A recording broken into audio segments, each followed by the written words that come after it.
Give y'all a few minutes to come in the room. Come in the room.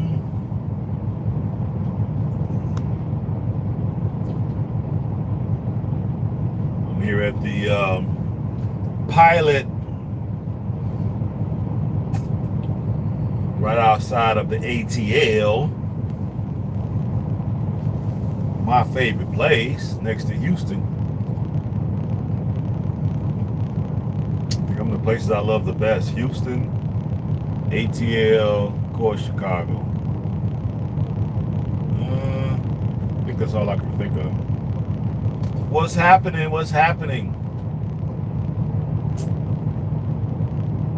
Who was that? Who was that? Who goes there? Who goes there? Who was that?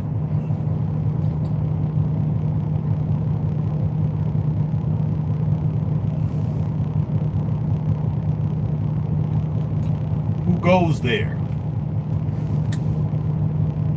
Who was that? State your name, and where you stay, where you live.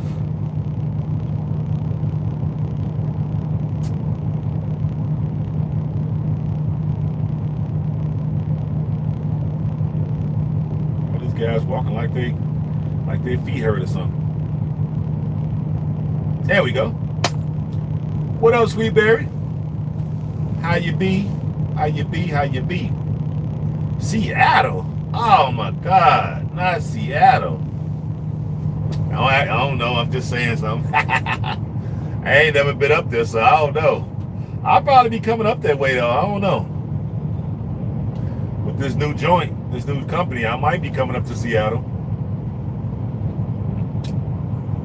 So far, the far as I've been with them is to that Phoenix, when I went to do Phoenix a couple weeks ago. So who knows? Maybe I'll get up there to Seattle. That's where my son is at, Seattle. Yeah, he's in Seattle. He's getting ready to come back. Can't wait to get him back. Who else is that? I see you got a lot of brothers down here doing hot shot, huh? I just seen like at least 4 brothers down here doing hot shots. Show y'all what hot shot is in case y'all don't know.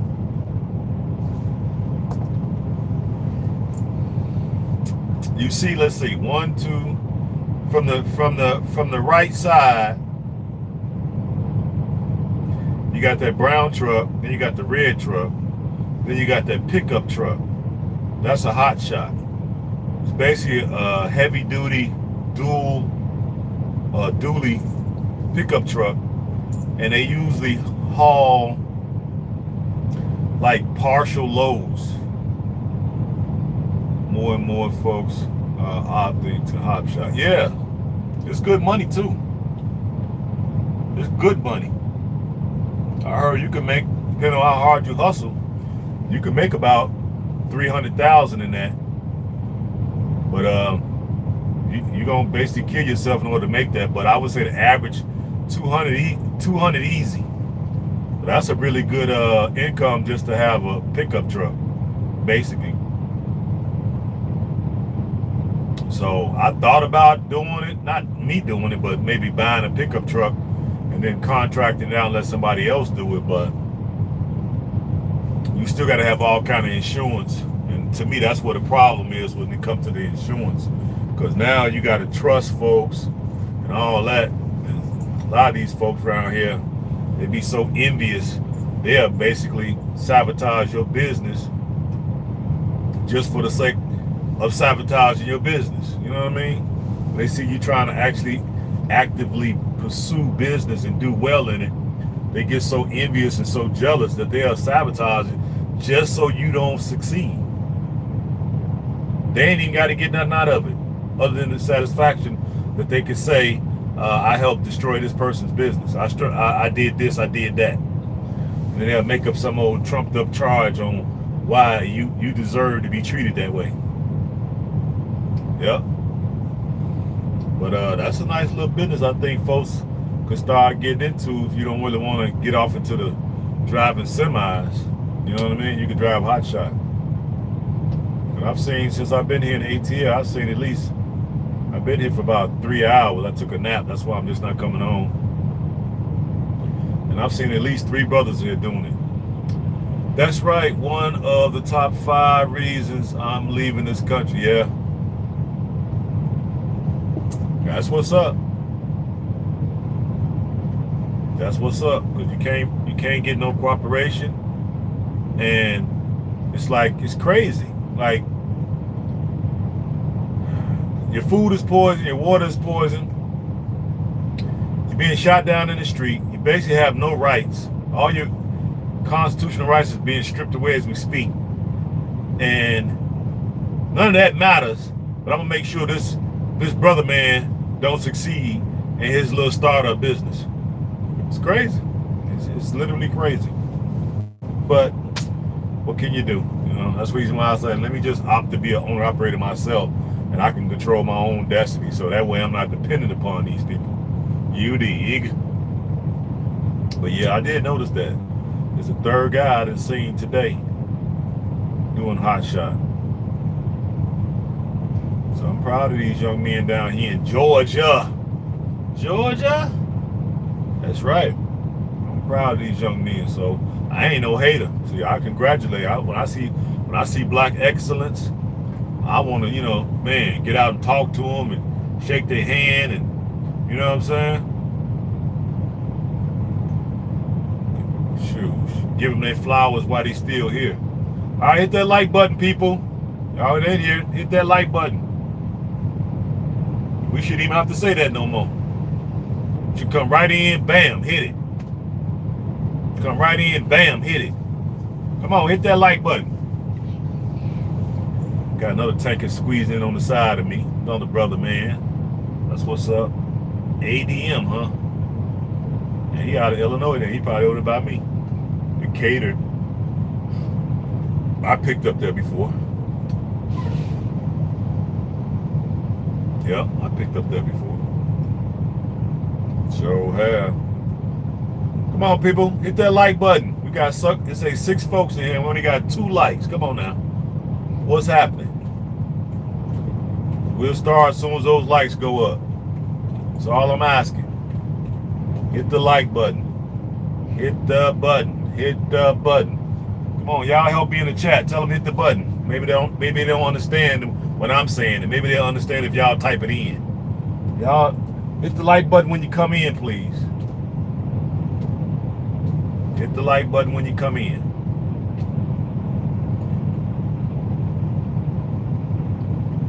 That brother got he just got a single cab too, dually. That means he'll have to find hotels to stay in. You see it? He'll have to find hotels to stay in. Because he can't sleep in that bad boy. He basically pulling an aluminum. I used to build that stuff that he got on there. Yep, sure did. Everything on there I used to make. When I worked back at the plant I used to work at.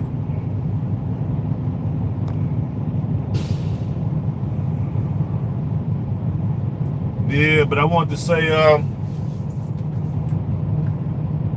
you know, an official farewell to our beloved brother, Rinaldo Rashidi. I discovered this brother back maybe 12 years ago. That's right. Hit the like button. It must be a delay. Hit the like button, y'all, please.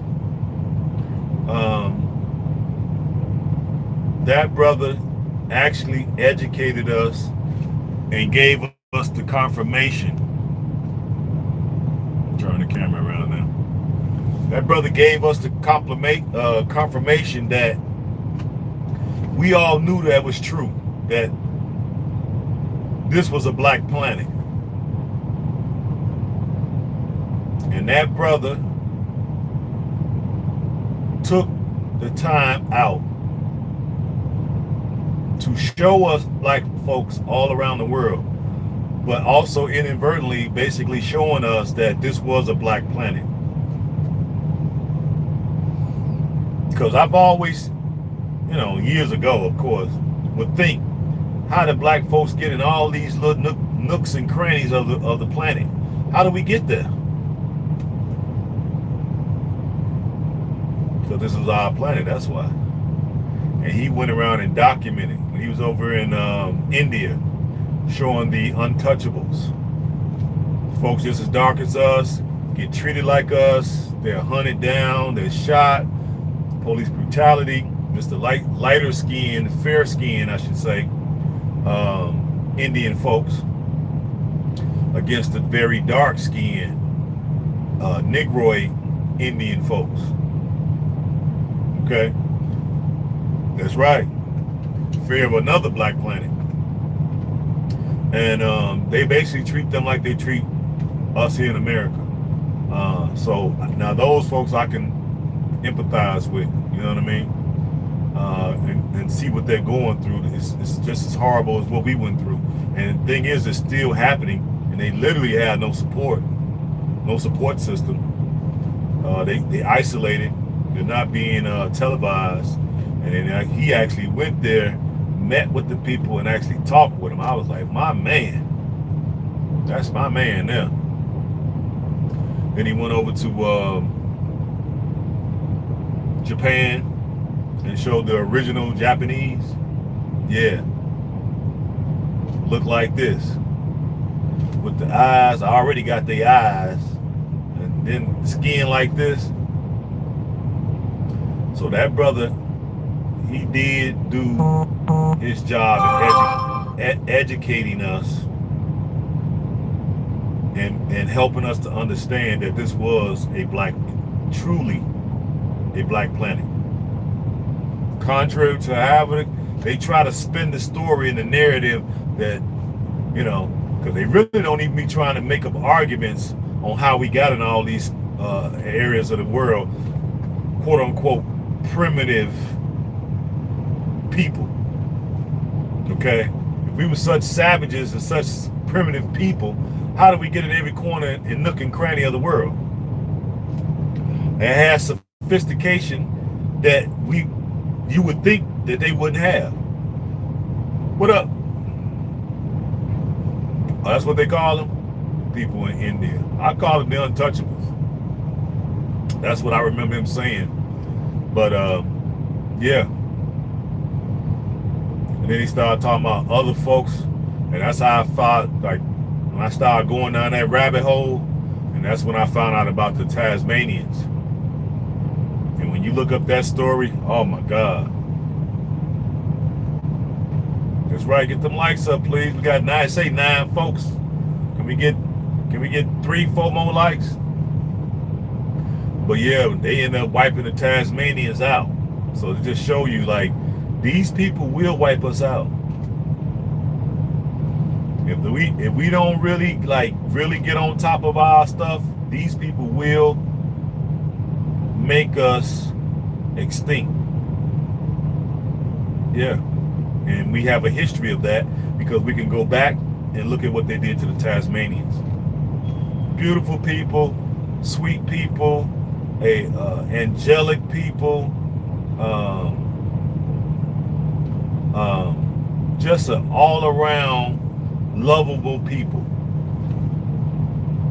These albinoid devils landed on their soil and literally wiped every last one of them out. I think they said it was like 300 to 350 to 500,000 of them living on that island.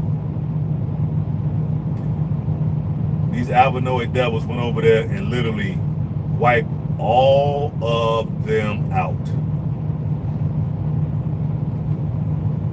It's not one left on the planet. And I got, in my mind, I'm saying, I got to send a ripple through the universe, through the cosmos. So I know it's a curse on these people. And that's why I think they just totally accepted the dark side and have joined up with Satan, okay, and want to take as many of us with them as possible because they know they curse. They the ones with the curse. We don't have no curse on us. How the hell we got a curse?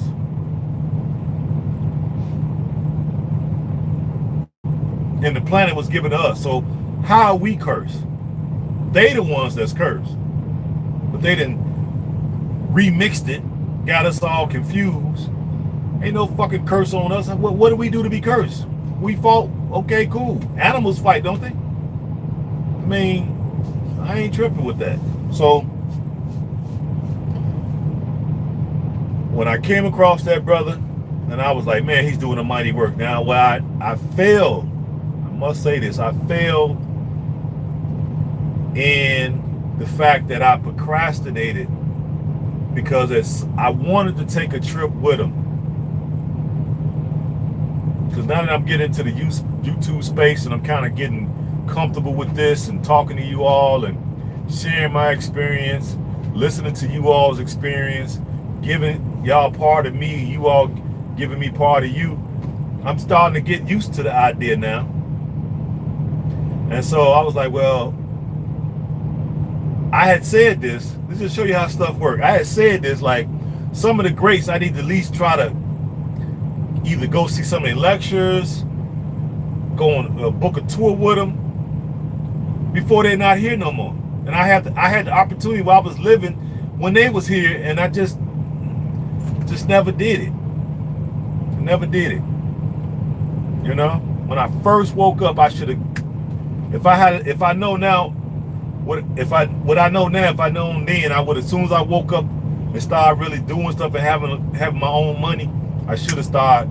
Because they wasn't like I couldn't got in touch with them. They was having lectures all around, and I just wasn't on it. When Dr. Clark was here, I had a chance to see him. Didn't. Dr. Bean was here. I didn't. You know. Francis Square, I could have saw her. Just didn't. Now this brother didn't transition. Now he's an ancestor. Didn't book a tour when I should have. What up, Natasha? So yeah, it's a little frustrating, you know what I mean? But I watched Dynas Amir. Shout out to Dynas. He had a big hand in help waking me up.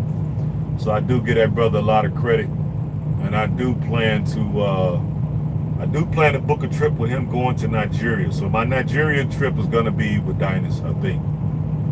Yeah. So I know he's supposed to be going next week, but I can't make that. So I'm gonna wait till the next tour date when he goes to Nigeria, and I'm gonna book that date because we know each other. So that should be some good footage that we can get. And maybe some of you all, if you got your money together, when I book that trip with him, maybe you all can book the trip too, so we can travel together. I mean, I want to like hang out. I want to be around like-minded people so I can decompress. So that way when I'm talking to you all get it. I ain't got to talk in code. I ain't got to give 50,000 examples, and then for them still not to understand. You all will understand. So I want to travel with like-minded folks where I can decompress and just talk freely, and I can feed into folks or deliver spirit into folks, and folks can deliver it back into me, and I can just kind of relax a little bit and be around like-minded people. And that's a way of basically relieving some of our stress, because I'm around nothing but ignorant folks everywhere I go, and the ignorance is it's overwhelming. I ain't gonna even lie. Let me see what West Coast said. Sweetberry said, right, I'm definitely getting my Sierra Leone citizenship next year. That's what's up. Like I said, you know, I'm hosting 2 tours a year, and that's December and April. So you can make the April if you can't make December. Oh, excuse me. So, because I'm gonna keep it rolling. Sweetberry said, same. That's why I stay home. Way too much ignorance out here for me. That's right. It's too much. But see, I got to be out here because I'm out here, you know. So I see all the buffoonery. You know what I'm saying? I hate I couldn't turn the camera on yesterday as I was coming through Paducah, Kentucky. As soon as I come off the off the bridge and over the bridge, and I came into Kentucky. And right before I got to Paducah, I could look off to the right. I'm sorry, to the left, and it was a four. Let me see. I want to say it was a 4 or 5 car or truck pileup. It was 2 trucks and 3 cars. Look, I almost wanted to cry when I drove past there. Yeah, I said, ain't nobody make it. Those trucks, the whole front, from the motor all the way to the bed of the truck was ripped off. 2 trucks ripped off, completely smashed all the way in. The 2 cars was damn near looking like a sandwich. Then there was another car with the trunk pushed all the way to the, it was a 2-seat, it was a 4-door car. The trunk and the bumper was pushed all the way to the driver's seat. I was like, what the hell was they doing? Let me show y'all. We got another sister out here. She's next to the red truck. She has the white, so I guess she's on the left, on my left. Got a little head wrap on. We got more and more sisters out here. I didn't see at least 5. Well, I guess because I'm in Georgia. So we got way more sisters out here driving these trucks. Can I borrow $1? Can I borrow $1? That's all I need. Can I borrow $1? You know what I'm saying? So I just want to show that sisters are out here, and that folks don't need to be don't need to be afraid of these trucks. You know, these sisters can be. And there's been some tiny little ladies out here too. Ain't big as like 5 feet tall. That's about the average height of them. You know what I mean? But yeah, I would say both them truck drivers didn't make it. I can't see how they could have made it out of that. So I'm sure they perished. And the 3 people in those cars, I don't see how they made it either. So you probably had a potential 5 or 6, or probably could even been 10 if the cars had people in it. People died yesterday. And I'm thinking, like, how the hell did they do that? But I'm thinking because of the proximity to the on-ramp. I'm thinking somebody got on too slow. That's what it looked like. They got on too slow, and the trucks were bearing down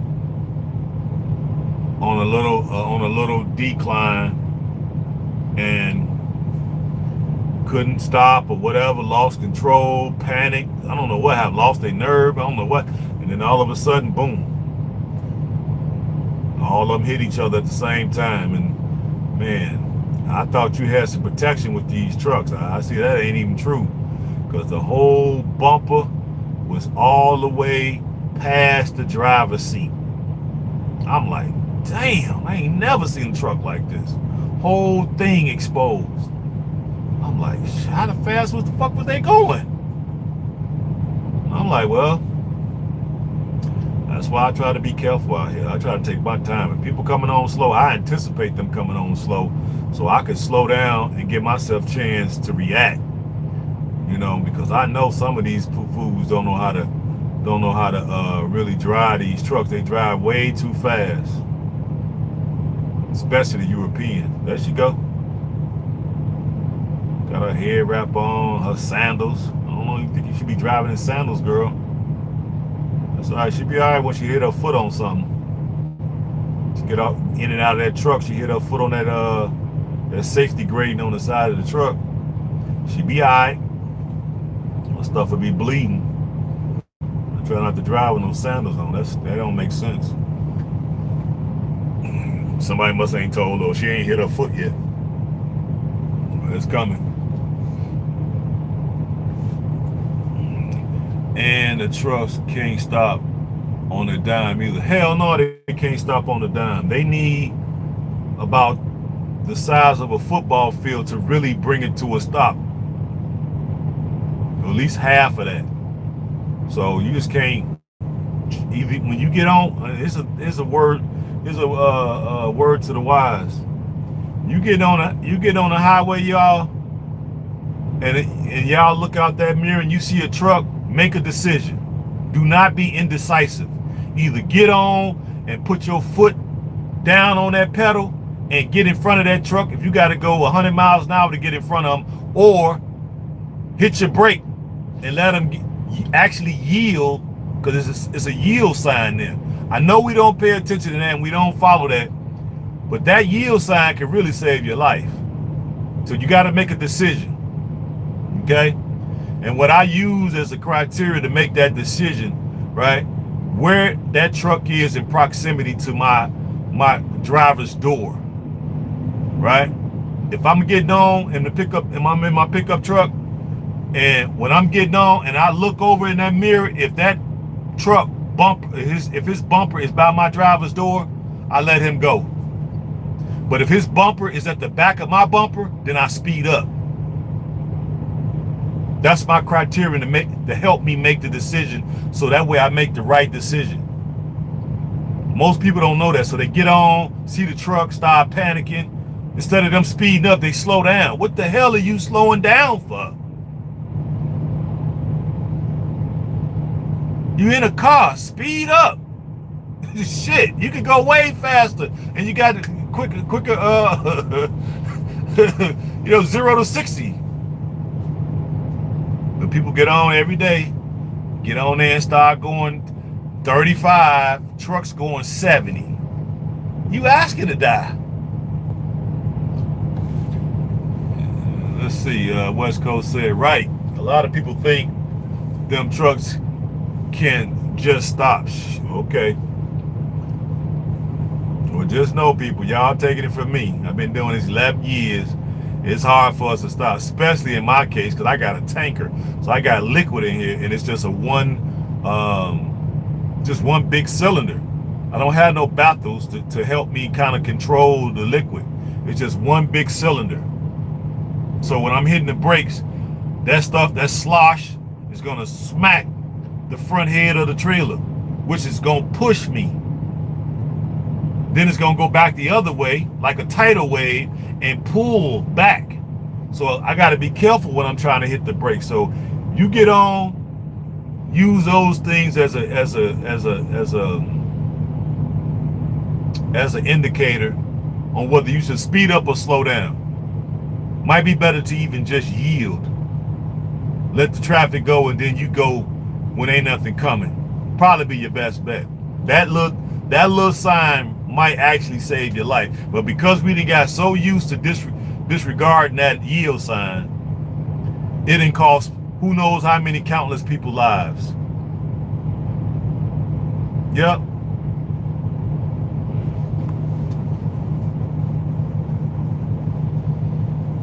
That little sign is disobeyed so often that it didn't cost probably who knows how many people their lives. I see it every day in Florida. Cars jumping in front of trucks. See what I'm saying? Lunacy. Knowing that, you're not made of steel now. You're not, you don't get 9 lives. You ain't mixed with feline. You know what I'm saying? You ain't getting 9 lives. What up, Digital Dre? How you be, baby boy? Got devoed, huh? Off the highway by defo. I guess that's what you're saying. Defo by a truck as a young driver. Probably was in the blind spot. Yeah, you might have been in the blind spot and got near another one. So you might have been in the blind spot. The key to that is look at the mirrors, right? Look at the truck driver's mirrors. If you could look at there and see his face, then he can see you. If you look at that mirror and you can't see his face, he can't see you. Simple as that. Look in that mirror. That's what he's using to see where you at. And if he's doing this, he's looking for you. If you see his head bob back and forth, he's looking for you. If he look this way, because sometimes the cars are like this now. Trucks like this. So if y'all right behind us on our butt, we can't see y'all. I look back there, I don't see nothing. Boom! Oh shit. And I've done it. You know what I'm saying? I look back there, I ain't see nothing. The truck coming up is, I'm getting ready to, I want to pass the truck in front of me. But he going slow. So I said, okay, I'm gonna get over in the left lane so I can go around this truck because I'm going faster.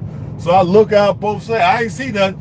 And as soon as I turned, somebody was behind me and shot out to try to get in front of me, and I ran him off the road. Sure did. Let me see what West Coast said. Them cars are like a like a tin can jumping in front of. That's right, a sludge hammer. That's right. Luckily for me, there was an exit ramp. Otherwise, I was a goner. Damn. Well, we're glad you're not gone, brother. We sure glad about that. What up, Mr. Lofton? But yeah, let's get back on task. So yeah, I sure hate that I didn't follow my first mind when that idea first jumped in my mind years ago. I wish I had took advantage of it. In the house.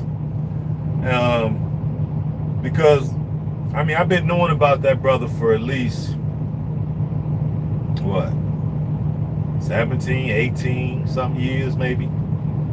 So I've had plenty of opportunities to take a trip with him. I've had the money. I just didn't have the thought process to like make it happen. I realize now when I get an idea about certain things, I need to go ahead and do it. You know, so now I'm kind of regretting that I didn't do it. I had an opportunity to go with the brother, chop it up with him, tell him how much I appreciate what he was doing, support his cause, and now he's not here no more. You know, but he did leave us a lot of work. And I guess it's an opportunity for a lot of us to step up. You know, yes, I am at this point also. Yep. Well, let's give a lot of us a chance to step up. So I guess, you know, we can step up in our own ways. I think that's what Dynas was saying on his show too. Like who would be the successor to a powerful brother like that? We got to still carry on that work. And I agree. When I was on his show yesterday, a lot of folks were asking, like, you know, what can we do? What should we do? What's the next step? How should we proceed with losing such a iconic figure? And a lot of folks said basically going to these places is great, but we need to be able to hook folks and get younger folks and folks period to just kind of pick something that's gonna elevate the movement, raise the frequency, you know. So it's like we all individual moving parts. So if everybody's doing their best to raise the frequency, then we'll raise it overall. You know, like that. What they say, rising tides lift all boats. Yeah, right. Ms. Lofton says that's why I am headed to Sierra Leone, baby. A1s from day one. Let's go. Let's move. Bingo. Because over there, we have we was talking, me and Mr. Lofton was talking earlier on the phone, and I was breaking down to him that we have such a opportunity to be able to really make some changes and affect a lot of people's lives with just a minimum amount of effort and a minimum amount of money. Okay, because over there the prices are so low, right? And I was calling and talking to Eugenia, and I was asking her, because when I was there in Sierra Leone, it was on my mind, but I was having too much fun, and I forgot that I was trying to figure out what orphanage that we could adopt so we can start sending stuff to them. And I forgot to do it when I was there. So I asked her to call, and I might make the call as well, to Aaliyah. That's our boots on the ground there. So they're gonna do it for me, do the legwork for me, and then they're gonna pick an agency. And so anybody that want to contribute school supplies, maybe books, something thin that we can put in our check luggage. For folks who want to donate some money, we can do that, because a lot of these teachers, what I realize, that's at these orphanages, when they get their checks, when they can get paid, they'll turn around and buy stuff for the kids because they don't have parents. So they had like birthdays or something like that. The teachers would get together and put their money together and buy everybody cupcakes and party hats and this type of thing. So the money would go to the teachers to just kind of reimburse them for them putting up their own money. You know what I mean? Plus they already don't get a lot. I can tell you right now, teachers over there don't make nothing. When I was in Ghana, it was a teacher that I met there, a young brother. He was like 25. He was a teacher. I asked him how much he make a month. They get paid by the month, right? And if I recall right, he was telling me $40 a month as a teacher. And you still got to go to school for 4 years over there, just like you got to do here in the divided states. So you got to go to school for 4 years to make $40. Yeah, you can say that again. Sweet Berry, you can say that again. $40. I could not believe it. The brother wanted me to bring him to America, pay for truck driver school, teach him how to drive, and he was going to drive my other truck. And once I started looking into what the expense of that was, it's expensive to do that. It's like over 10, and depending on like all the other things that he's gonna need, it's probably gonna be more like $20,000. I'm like, it just ain't worth it to me. It just ain't worth it. Miss Lawson said those orphans are our kids. Yep, that's right. Gotta man up. Damn, that's not enough. Yeah, it's not enough. That's the reason why he was literally begging for me to bring him to America with me. Like, man, I would do whatever you tell me. I would be, hey, bring me, I would drive the truck and da-da-da-da. And, but see, you got to provide a place for them to live. You got to provide food. That's right. Double. 4 years, you got to go to school to make $40 a month. This shit is crazy. And so I asked him, why would you do this, man? Why you ain't going to business? At least you've opened up a business. You'd have made some really good money, depending on what kind of commodity you're selling. And he said, which I had the honor, he said he loved the kids. And that's what I'm talking about.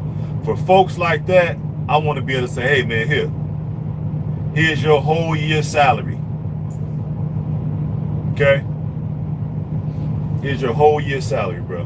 Because for you to have that much love for the kids, and he ain't got no kids, and he can't afford a wife or a girlfriend. But I asked him, you got a wife? He was like, I can't afford no wife. He's looking at me like, I can't afford no wife. Can't afford no girlfriend.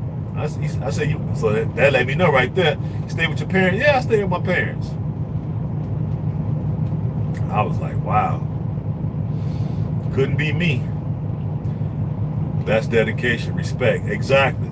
So that's why I say, people be thinking all these, I know, because we're so cynical, we don't really see that it's real. We got some real people, soldiers out here, really for the cause. Well, a lot of folks ain't really for it. We full of shit is what it really is. We got young men like this, 24 years old, went to school for 4 years, and he not super duper crazy about the money because it ain't a lot of money, but he love the kids and he want to make a difference. So for folks like that, I want to be able to say, here man, school supplies and the pencils and pens and notepads and all that stuff is great for the kids here. But for those teachers, that is to me the unsung heroes. They get no credit. There no big write-ups in the paper about them. Nobody's on the radio. Nobody's interviewing them. Nothing. They just quietly get it done, and you never even know that they're suffering like that. And then when they get that, and here's the thing, he get his little $40, then he turn around and buy the kids some stuff. Can't make this up, people. Slaughter said, but listen, people, they are not poor in their minds. Africa is rich people. It's not about the money. It's about the African village taking care of each other. It's called nation building. Absolutely. Absolutely. They got another sister. Look at her. She about 5 feet. Driving a big old 18-wheeler. I seen her earlier. We got plenty of women. Y'all see it?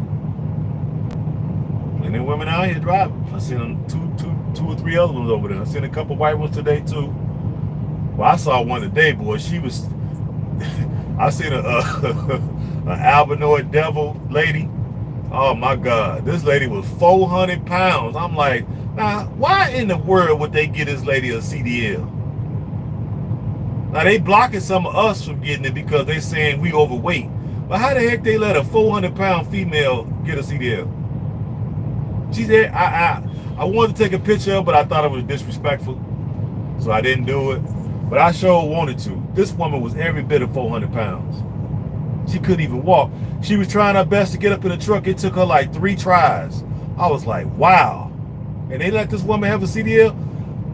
A friend that I know went to the doctor to get his physical, and he was only about maybe 30 pounds overweight. They denied it. They denied him a 2-year medical card. And he was just like 25, 30 pounds overweight. This woman, 400 pounds.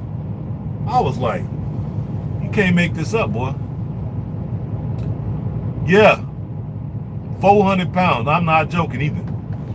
I'm not even exaggerating a little bit. It took her 3 tries to get in the truck. I started to go over there and, hey, you need some help? Shit, I'll bring a pallet jack. Shit, this shit crazy. I sure wanted to take a picture of it. I was like, but nah, that wouldn't be right. Because I know people ain't going to believe me. But this woman was huge. I was like, wow. But I think she was an owner-operator, so at least she owned her truck. I think she was with, what was that, Snyder? No, it wasn't Snyder. I think that was what do they call it? Landstar. Yeah, and it look, and she had 2 big bags. She was just coming out of the truck stop. She had 2 big bags of snacks. I like, yeah, I guess she'll knock them out in about an hour. Yeah, man. That's what's up, Miss Love. I said, wow, this woman. But that's how they do us. Brother overweight 25 pounds. We damn near get rejected for a medical card. But yet, this woman can be 400 and drive the truck, no problem. Can't make this up, people. That's why we need to be getting up out of here. I'm serious, man. She like trying to like get some momentum to kind of swing her weight up. I was like, is she gonna do it? Is she gonna do it? I'm like, oh shit, she didn't do it. Then she tried again. I said, is she gonna do it? She gonna do it? Nah, shit, she missed again. And that 3rd time, she was able to get that weight going in the right direction, and she got it up there. I'm like, okay. But man, I'm like, do she even be on time for her appointments? Because if she got to get out this truck and have to go through that every time, like what I said, that body positivity stuff. Oh my God, that is a crutch to give folk, because she definitely need. And to me, like, why would they give her a CDL? I mean, she could have a CDL. Let me take that back. But they should definitely monitor her when it comes to that medical card. I bet you she got probably a year medical card too. Now, if we overweight, they'll give us like a 3-month medical card. I bet you she got better than 3 months. Let me see what y'all saying. Laugh out loud. That's exactly what she was doing. Exactly. Sounds like she's gorilla. Yeah, her stuff was like hanging down here. You already know. He said, I'm hollering. This shit was crazy. I'm telling you. She had one hand on the bar and one hand on the steering wheel, and she was She was trying, boy. I was like, is she gonna do it? Is she gonna do it? Nah, she ain't do it. That shit was crazy. I was like, boy. But these are some of the things I be seeing out here. I'm like, now why she got a freaking, and I in my mind, I was like, I would like to go over there and ask her, you got a medical card? You do? How many years did they give you? Now, they only give you up to 2 years, but if your health is not really that great, they'll only give you 90 days. So that means you have to come back to the doctor and take another physical every 90 days. And of course, at your expense, you got to pay for that physical. Luckily, only about 90 to $120. So it ain't really a big expense. But you will have to come back and take off work and sit in the office and wait in line and all that mess, right? Or you could get 6 months, I think, a year, and then 2 years. You know I get 2 years, yeah, dig. You know I get the 2 years, you know what I'm saying? But my buddy was also a little bit overweight. You know, he wasn't fat, he wasn't really fat, he just had a stomach, but he was kind of on a slim frame with a stomach, and he only got a 6-month medical card. So I'm like, they gave you a 6 month? He was like, yeah. I'm like, you only overweight by like 30 pounds? He was like, I was like, well, and what I fault him at, because, you know, I'm sort of like the health guy among my little group of people that I've kind of grew up with or whatever. And I was telling him, like, you should have came to me. I could have gave you some advice on how to lose some of that stuff, you know? But he didn't come to me. He didn't say anything. He let them convince him to go get his stomach cut. I'm like, I met him at the P.O. box. I'm like, so you did what? You let him cut your stomach? He was like, yeah, you know, your stomach is this big. You know, he's trying to explain to me, like, I guess how they sold his goofy ass on the shit. See, your stomach is this big, you know, and then we tend to overeat and then that. So what I did, I told him to cut my stomach in half. So they cut your stomach in half and then sewed it up. He like, yeah, pretty much. So you just got, your stomach is like this big now. He said, yeah. I was like, oh my fucking God. What? You let these people, you let these demonic folks convince you to cut your stomach where it can't be fixed? Dude.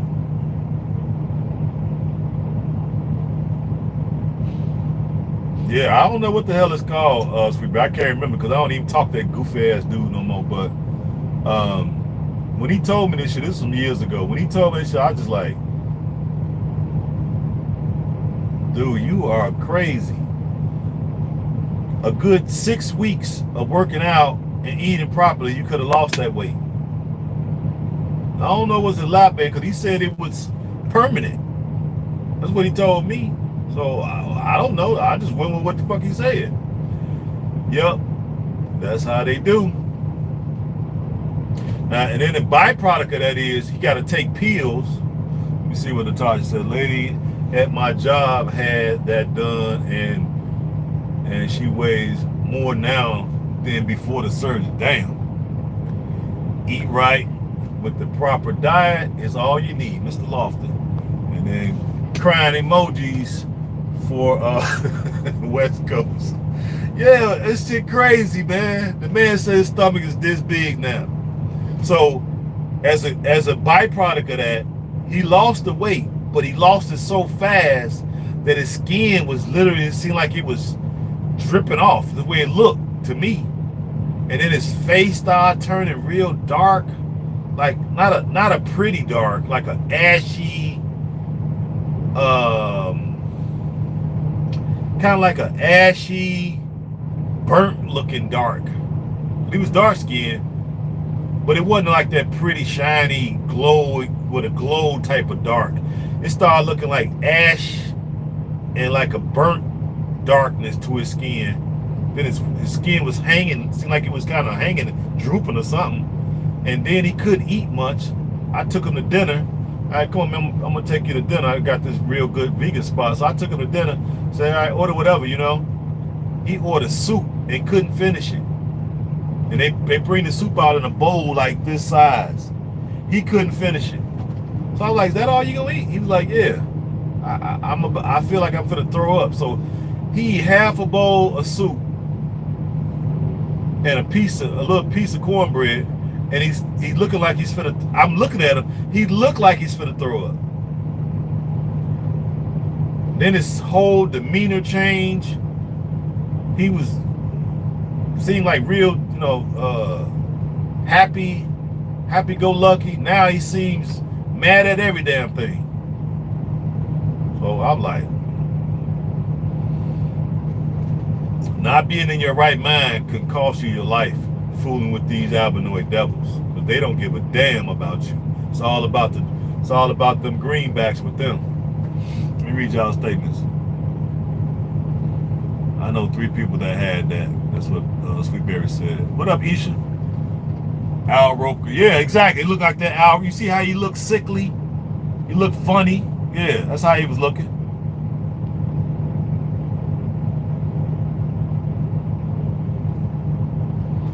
His body not getting the proper nutrition. Exactly, Natasha. It caused the body to lose a lot of nutrition when people get the stomach stable. Exactly. That's how I look too. You look very like he almost wilting, like you know how you see a flower, you don't give it the right sun and all that, and it's wilting. That's how he was looking. What up, Isha? It caused a yep. So I'm just like, wow. I always say the people in the lab coats, that's what I call them. Those are people in lab coats doing experiments. Okay? I only feel comfortable going to them if we got something like, if somebody stab you, okay, yeah, we need them to stop the bleeding. You break your arm, you get a splint and a cast, okay, cool. But all this other stuff is experimental. Jeez. Mad about that brother got to eat like a squirrel. Yeah, exactly. Had no idea exactly. Man, so we definitely got to be on guard when it comes to dealing with people in lab coats. That's why it's better to be taking care of ourselves. And I guess this is also leading to our thing, because I haven't really discovered why the brother transitioned, but I'm assuming because he was a little on the heavy side. So I guess if I do a little research, I'm sure some of you all know, put it in the chat why the brother transitioned. But we do need to take more care of ourselves. Me and Mr. Lofton was talking about this. More fruits and veggies, less meat, more water, and more exercise. And try to alleviate your stress. And going to the African continent, yeah, that will help us. And then we can be up under the African sun. But then we still got to turn around with our eating patterns, our eating habits, what time of day we eat, why are we eating, all of these things about, and then we need to study about elimination. Elimination is the key. How do you get waste products out of your body? Okay, you taking in product, you're taking in things. How do you help the body eliminate with the least amount of, and this dude here, he can't even walk, shit. With the least amount of agents and stuff like that. You don't need no gas X and all that stuff, So dude was more healthier with the belt. Exactly. He was. He looked better. He was happier. You know what I'm saying? And he wasn't that big. That's what I'm tripping on. Like, dude, you fine. What? Okay, you drop about 15 of those pounds, it'll be good. What up, Mama Africa? How you doing? I see you. Turn this light on. It's getting a little dark now. I see you. What's going on? But yeah, so with our brother transitioning like that, and then brothers getting their stomach stapled, folks dropping dead from the jab, We up under a medical tyranny. Yeah, that's what I call it. We up under medical tyranny, right? These people don't mean us no harm. So more of us gonna have to get into the natural path form of healing. I'm thinking about taking some classes. I know Mr. Lofton is into that field. I want to get into that field. Been doing it forever. So I think I'm gonna take a few classes online and get my certification. So either here or there, we can start doing more herb therapy, and then make the right kind of meals and basically eat your medicine, so we can not have to depend on albinoid devils in lab coats experimenting on us. Okay, we got to protect ourselves that way as well, because we're up under such a barrage of attacks from so many different angles. It's like they just really just overwhelm us. That's why we pretty much got to remove ourselves out of these toxic environments and societies to try to give us the best chance to clear our head, clear the space around us. You know what I'm saying? And open up to allow the universe to kind of heal us, because we really need a healing. We need healing. We need spiritual healing. Okay? And that comes from being on the continent, taking your shoes and socks off, and walking barefoot on Mother Africa. Connect with the earth. Now, I've done it. And it's like, it's so refreshing. You know what I mean? Let that sun beat down on you and just soak it all in. Close your eyes, get out there and sit on the beach, close your eyes, take your socks off, take your shoes off, and just walk barefoot and just reconnect with the earth and get that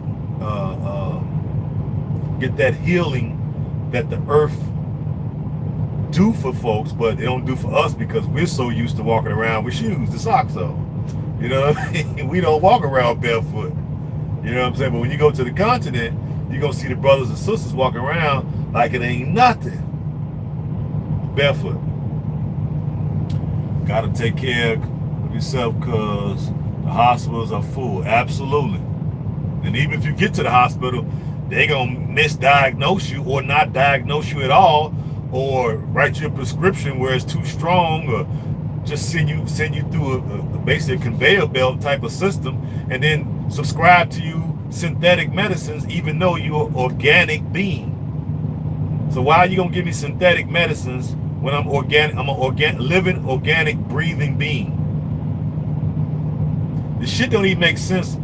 When y'all hear me say it, I'm sure y'all think like that. You know what? That don't even make sense. Yeah, it don't. It don't. Make contact with the earth, brother. That is part of the healing. Exactly. Bet y'all didn't know that. They probably didn't know, Mr. Lofton. We used to do that in the country, but now since a lot of us we didn't got so bougie, you know, I'm too good to walk around with my shoes and socks off. You know what I'm saying? But when I got over to Africa and seeing the brothers and sisters walking, in my mind I'm thinking like, damn, that's rough on their feet. They feet like leather, but they healthy. Okay? They ain't got high blood pressure. They ain't got type 2. They ain't got tumors. Okay? So, we get over there, we have to try it.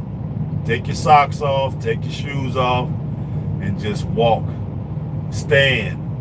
Okay? And just absorb that magnetic energy from the earth so it can help and aid in healing you.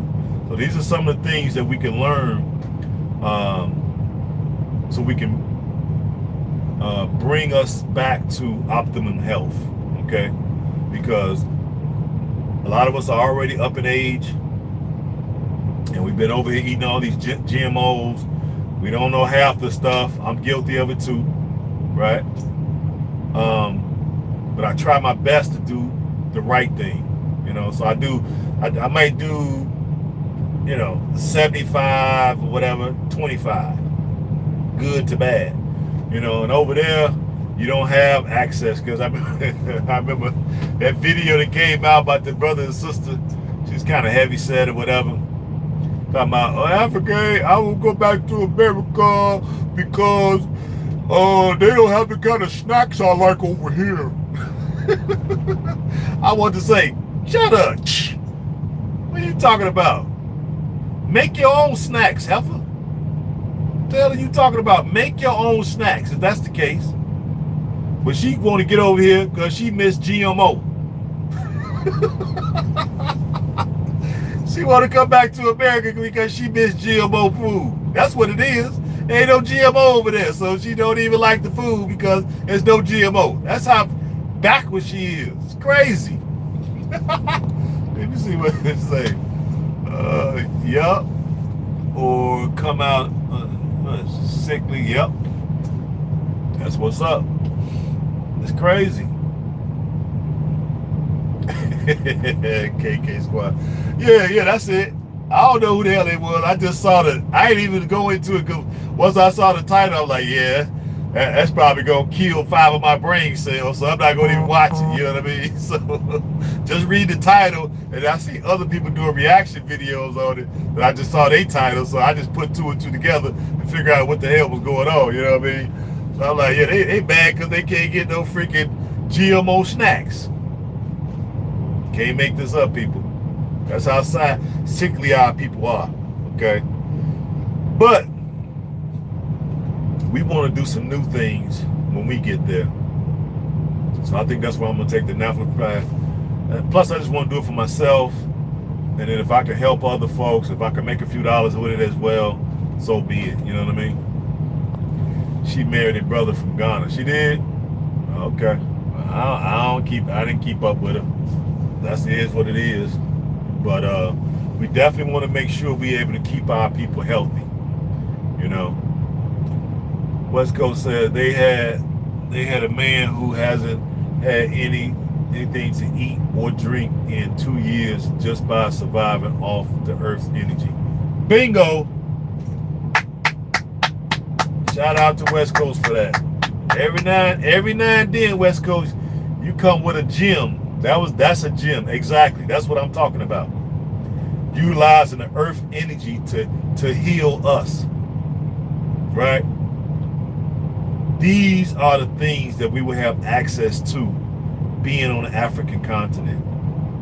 Not only will we get rid of a lot of that GMO, we'll be able to get that constant sunshine, which we need, because me and Mr. Lofton was talking earlier about we're African melanated people, and we're children of the sun, but yet we're over here in this cold climate. Right? So being over there, we're going to be exposed to the sun. All right? A lot of us are going to get a little darker. That's going to help with digestion. The earth is going to help with healing. Right? Then we can eat organic foods. Right? Then we can do exercise as well. We got plenty of places to swim for folks who like to swim. Okay? So we can turn back the clock on health, because with our brother beloved dying like this, we really have to put health as a priority. Okay? It needs to be prioritized over money, over everything, probably even over certain religions. Okay? You need to put health right up there, number 1. And I don't think a lot of us are doing that. Now, I could be wrong, but whatever we're doing, let's try to improve on it. I want to try to improve on it. I want to live, I want to be like Solomon. I forgot how old was Solomon. What is he? I forgot exactly now. But I want to get to that age, whatever that is. And then have a higher quality of life as well. Okay? So, and in order for these things to come to pass, we first got to talk about them and then bring it. I need all the sun I can get my family stay roasting me about my complexion. Well, yeah, you kind of on the fair side. That's all right. Well, when you get over there and you stay out in that sun long enough, yeah, it'll activate those that melatonin. You know what I'm saying? It'll activate that melatonin and have your brain secreting melatonin, which is going give you that nice caramel, You know what I'm saying? So you just got to be over there. Take them shoes off. We're gonna do a little barefoot walking here and there. You know what I'm saying? Get some energy and healing from the sun. I mean from the earth. And then we got the sun from the top coming down. We better eat a little bit better, less stress, because we ain't got race soldiers running around with pistols looking to just murk you just because they feel they can get away with it. I'm currently on a day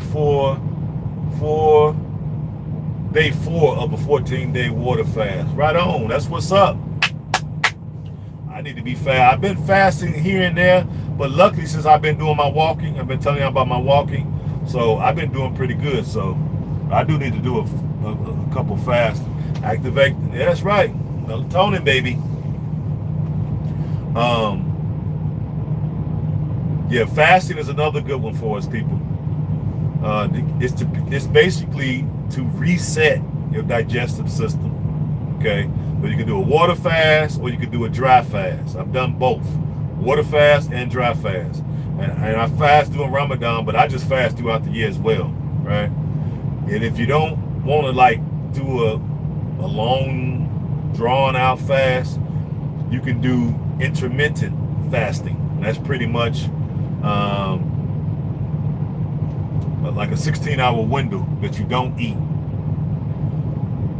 You put me on to ginger beer too in one of your videos. I don't drink that fake ginger ale with the corn syrup. That's what's up, Ginger Dre. Be careful, Natasha. Be careful, Natasha. Mr. Loftus said that I practice intermittent fasting daily. That's what's up, Isha. Yeah.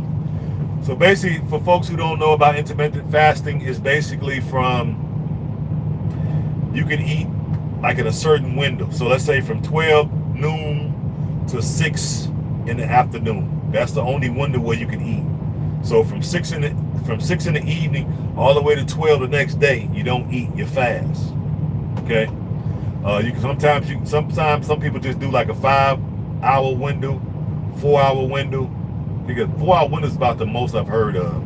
So between a 4 and 6-hour window is when you can eat. And then when you do eat, you don't just gorge yourself. You get your salad, you get you some water, you get you a little handful of protein and some type of vegetable. Okay? You don't just gorge yourself. It's moderate portions when you do eat. And it's plenty of water, because the key to fasting is to drink plenty of water so you can get through the fast. Your body is hydrated. You just don't want to be dehydrated while you're fasting. That's the major key to fasting. So when you do have your opportunities to take in, you want to make sure there's a lot of water and then smaller portions of food.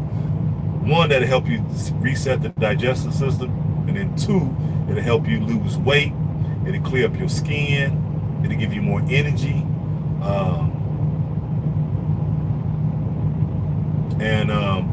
It even help you sleep better. Yeah. So y'all try intermittent fasting. Y'all can look it up. Just type it into Google. That's your friend. Okay. And try bringing that into your life. Smaller portions, and then the portions that you do eat, make sure it's a lot of healthy things when you do eat. And that's the key. Make sure you do your walking. For folks who's walking, if you went to weight training like me, moderation. Okay, so we don't want no broken bones. We don't want no strains, sprains, none of that. So just in moderation. Because at my age, I don't try to lift heavy no more. I mean, when I first got out of the joint shit, I was lifting 400 pounds. I can't lift 400 pounds. Now I might be able to lift. I might be able to still lift 300, and I'm almost 60. I could probably still get up 300. I know the last time I've been up under It was about 10 years ago, which that would have made me 45. That have made me 45, and I had 365 pounds on the bench. I got it up twice, but I won't be doing it no more. Won't be doing that no more, because that I got the first one with no problem, but when that second one came down, it felt like I had a bus on my chest. I was like, nah, I ain't gonna do this no more. So now it's just I just do it just to stay in shape and to keep myself toned, along with my walking, my intermittent fasting, the fact that I'm a vegetarian. I like to drink a lot of water, a lot of alkaline water, and I try not to overeat.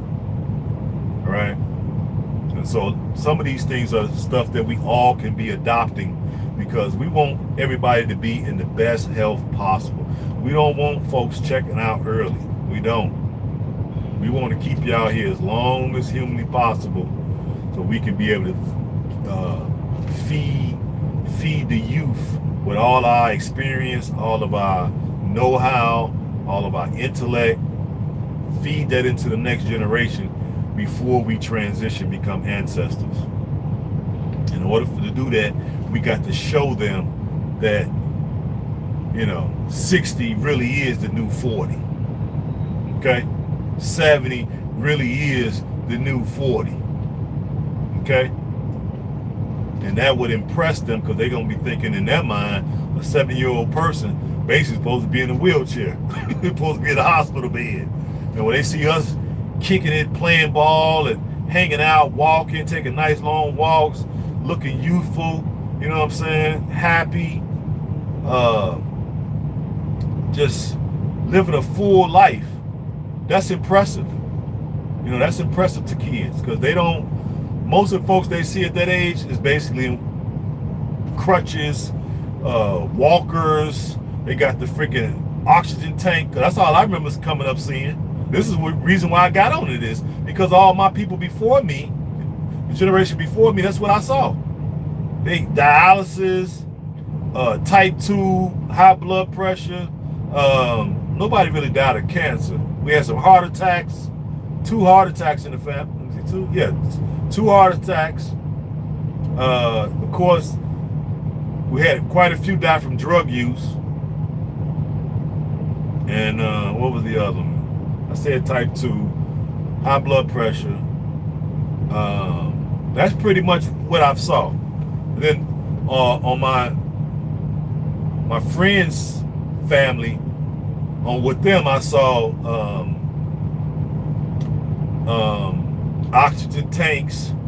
Yeah, I ain't. I mean, that's funny. That's what Mr. Lofton. Yeah, I was just telling Mr. Lofton, I ain't ate pork in 30 years. They pulling around the oxygen tank. They had to get the trachea cut and all that. It's like smoking cigarettes and drinking. We cannot live like that. We can't. I mean, everything in moderation. If you do drink, okay, cool, but just take it in moderation, people. Okay? Take it in moderation.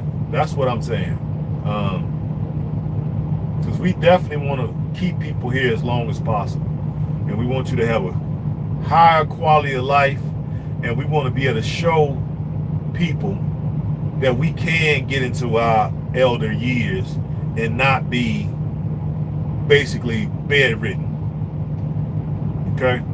We don't want to be checking out prematurely. We want a high quality of existence, and we want to be able to go out and be of service to our people. That's your calling. Be of service to your people. Okay? And what better way to be of service to your people than to show them a higher quality of existence, to be vibrating on a frequency that's so high that it just literally blows their mind when they turn around and say, man, you're very useful. How old are you? When I'm telling people how old I am, they be shocked. They be like, really? They be giving me like 40. I was talking to some albinoid devil the other day, and he was like, man, what are you about, 35? I laughed, right? I'm like, yeah, I wish I was, And he was like, how old are you? I said, my next birthday, I'll be 56. And he was like, damn, you older than me. This dude had a full beard gray. hair all gray. I'm older than him, but he looked like Methuselah. He was shocked. He was like, hey. I'm like, yeah. He was the guard at that place I went yesterday. And, he's real friendly, albinoid guy.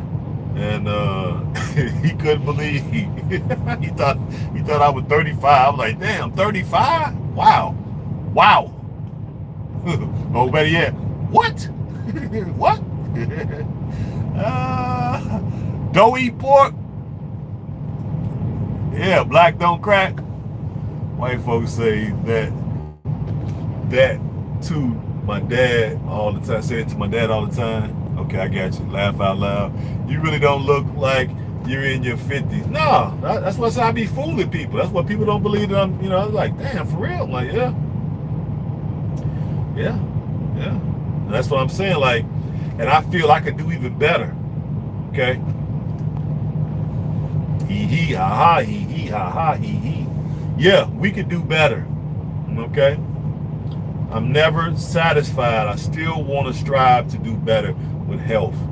And it's good that we kind of embrace it together as a community, so we can build on each other's success when it comes to this. We can grow our own herbs, we can grow our own medicines, we can get tree bark, certain roots, certain berries, certain concoctions, right? So we can start turning back the time and increasing the vitality of African people worldwide is what we want to do.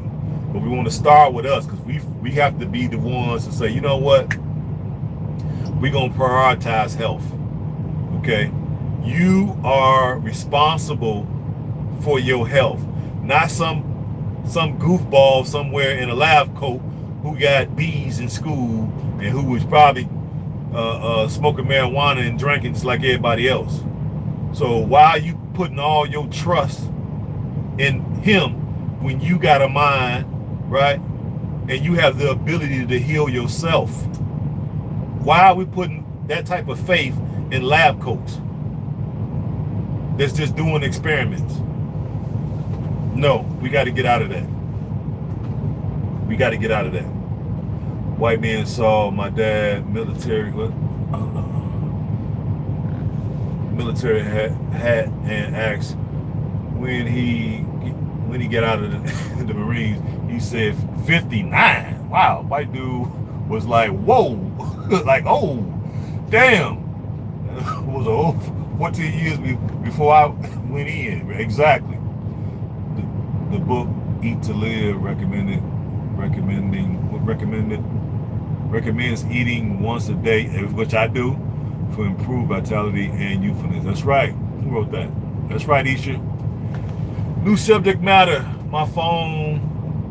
What? My number. What is it? New subject matter. My number. A1s. That's right. What's the talent bringing to the table? That's right. Excellent point. Yeah, so, and this is basically sparked from our brother transitioning. We want to try to keep us here because, we get into the point where, we are the new elders.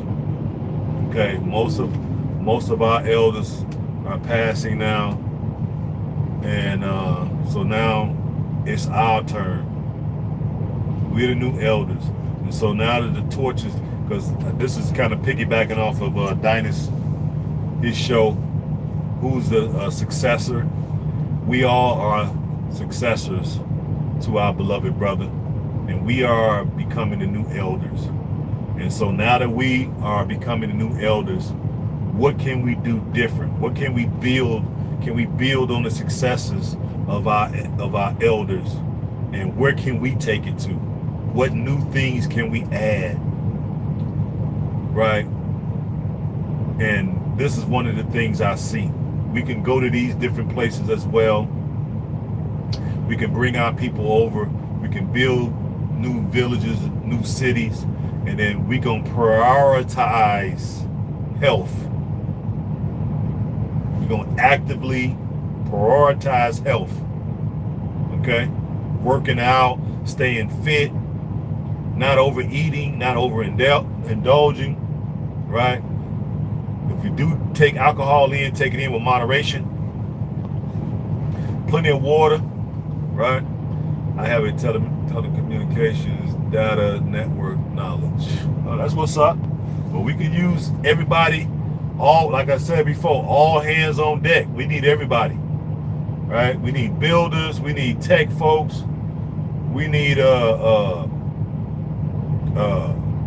people who are gonna do secretary work, we're gonna need bookkeepers, we're gonna need, all hands on deck. We need everything. Electricians, we need laborers, we need counselors, we need folks to bake sandwiches, bring Kool-Aid and lemonade. Not Kool-Aid, but lemonade, because I like lemonade. Right? We need people with money. People who ain't got money, we need your time and talents. Right? We need pretty much everything in order to make this very successful. And it should make folks, it should give folks a sense of honor to be part of something bigger than your damn self. Okay? We want to be part of something that's bigger than us. Sierra Leone is going to be the next Black Mecca. That's what I want. I wanted to be. I wanted to see it in the light of Atlanta, but without all the effery. I want to see it like Atlanta, where we all integrated and we running things and we doing things and everybody's knowing everybody. Everybody's hanging out, kicking it, dinner, lunch, brunch. We having community meetings. We're putting together lobbies, dealing with the government. We got health food joints. We got health food stores. We got health food restaurants. We got seminars. We got classes that we're teaching on health. We growing. We got horticulture classes taking place where we learning to grow our medicines, right? We learning to put different concoctions together that can help aid in healing the body even faster. Then you get the fact that energy from the earth, sun, no race soldiers, hardly any melanated devils walking around with their chest all out. We could build something really nice over there. Exactly. Without the rainbow. Yeah, rainbows is cool, but I like them in the sky. You feel me? I like to look at them after a nice summer rain when it's really hot and see them over the horizon. Yes, that's fine. But any other way, I don't want to see. Sorry, it's just me. You know what I'm saying? We got more things to worry about, and we got a lot of things on our plate to worry about. Okay, we got a lot on our plate. We got orphans. We got minerals that we need to be able to get out the ground. We need to be able to grow our own food. We need to be opening up museums. We need to be opening up schools. We need to be taking people around the continent. We need to be doing country trade. We got a lot to do. We need to be opening factories. We need to be opening hospitals, clinics, dentist office. We need to be doing a lot of stuff. Okay? So folks, might well get ready. We are the new elders. Now, what are we going to do with it? How are we going to take it to the next level? Right? To me, I think that's what I see. Because by me studying the greats and seeing what they did, so now we don't need to do so much studying no more. Now it's time to do. It's time to do. They done a study for us. We got Dr. Clark, we got Dr. Ben, we got Ivan Soderman, we got Chancellor Williams, we got Dr. Amos Wilson, we got Dr. Clown Anderson, we got Sister Ali. We got all these greats. We got Renako Rashidi now, right? We got Malcolm X, we got Muhammad Ali, we got all the greats. Elijah Muhammad, got all the greats. Got plenty of literature out there. We don't need to do no more studying. It's time to do now. Yeah. Now this is where you separate the kids from the adults when it's time to do.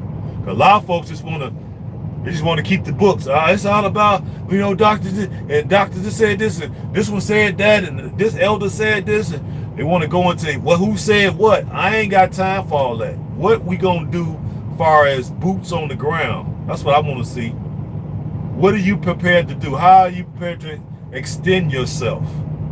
Lend your expertise, lend your helping hand to your fellow brother or sister.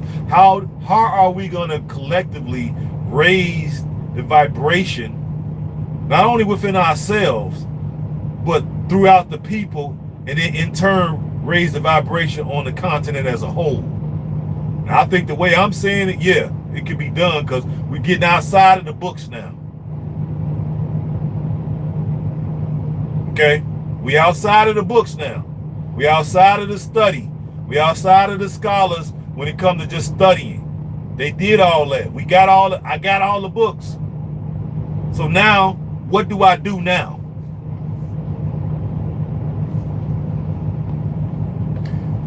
Okay, Will, we get it. It is a divide. Snakes. That's right thing. Exactly. Too much talking and not enough doing. Exactly, Isha. There's more important things that we need to worry about besides. Yep, that's right. Say that, Will. What up, Will? Hell to the yes. Yep, nodding your head. Getting ready to plan and build who is ready. Exactly. That's what's up. So that's where I'm at with it. We the elders now. So we need to behave like the elders. We need to talk like the elders. We need to do like the elders and do more, because they've taken the time to do all the study, right? They didn't went to all the places, right? They didn't wrote the books. So we don't necessarily have to go to all the places, and we have all the knowledge. So at this point, what can we build? What kind of golden age can we produce? Because we're pretty much in a golden age. So what can we produce in this golden age that's going to be remembered for the next 2,000 years? What can we do? Excuse me. I get it. But again, there was no need for that comment. The black LGBT are not the ones that are in power. Yeah, it is what it is. Will, we over here, it's all about, we don't get sidetracked on that. If they with the deal, they with the deal. We not really concerned about that. We more so concerned about other stuff. They gonna be around, stuff is gonna be happening, whatever. I ain't finna get sidetracked with that. It is what it is. Okay? You can't force people to think one way. I'm not going for that. We get you autonomous. You can think the way you want to think. You can carry yourself the way you want to carry yourself. Those folks, if they with the movement, then they with the movement. I'm good with that. Okay? Just stay over there with that. We not concerned. We got better things to do. Okay? We've been on that junk forever. It's because the dominant society or the albinoid devils want this to be at the front of your mind. That's why they push it. If they didn't want to push it, they didn't want it to be in the front of your mind, they wouldn't be pushing it. They're pushing it over the top now. You gotta admit if they're pushing it over the top.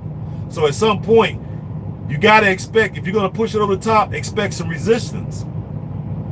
That's the natural order of things. If you're gonna keep pushing something in my face constantly, and I'm not doing anything to you, I'm not saying anything to you, expect somebody to push back.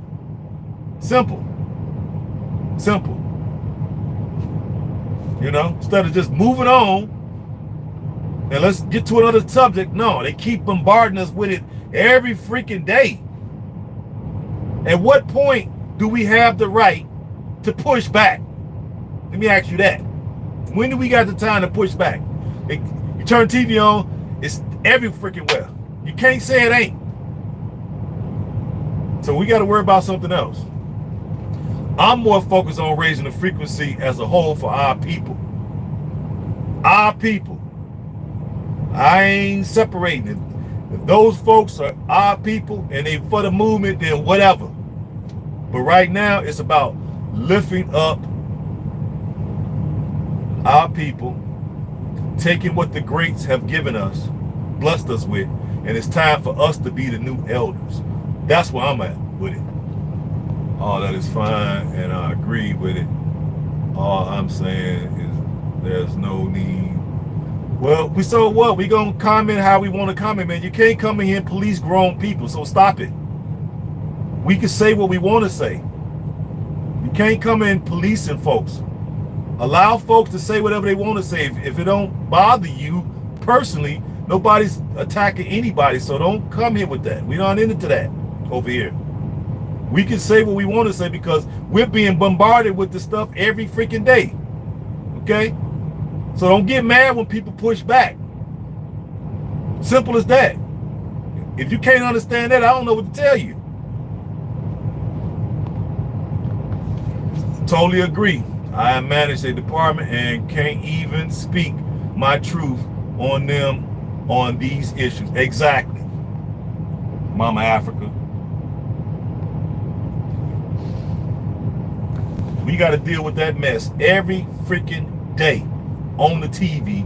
Can't turn TV on. It's in all the magazines. It's everywhere. So I'm not trying to hear that. Bombarding us with this mess every day. So if somebody say something, deal with it. Get over it. I mean, we got to deal with it. It's just supposed to be one way, huh? It can just be one way. But you can't say nothing back. If you say something back, oh shit, you didn't say it something. Oh, you ain't have to. Come on, man, stop it. Sound like little kids to me. If you can put it in my face every freaking day, then when I push back, you better not say nothing. That's all I'm saying.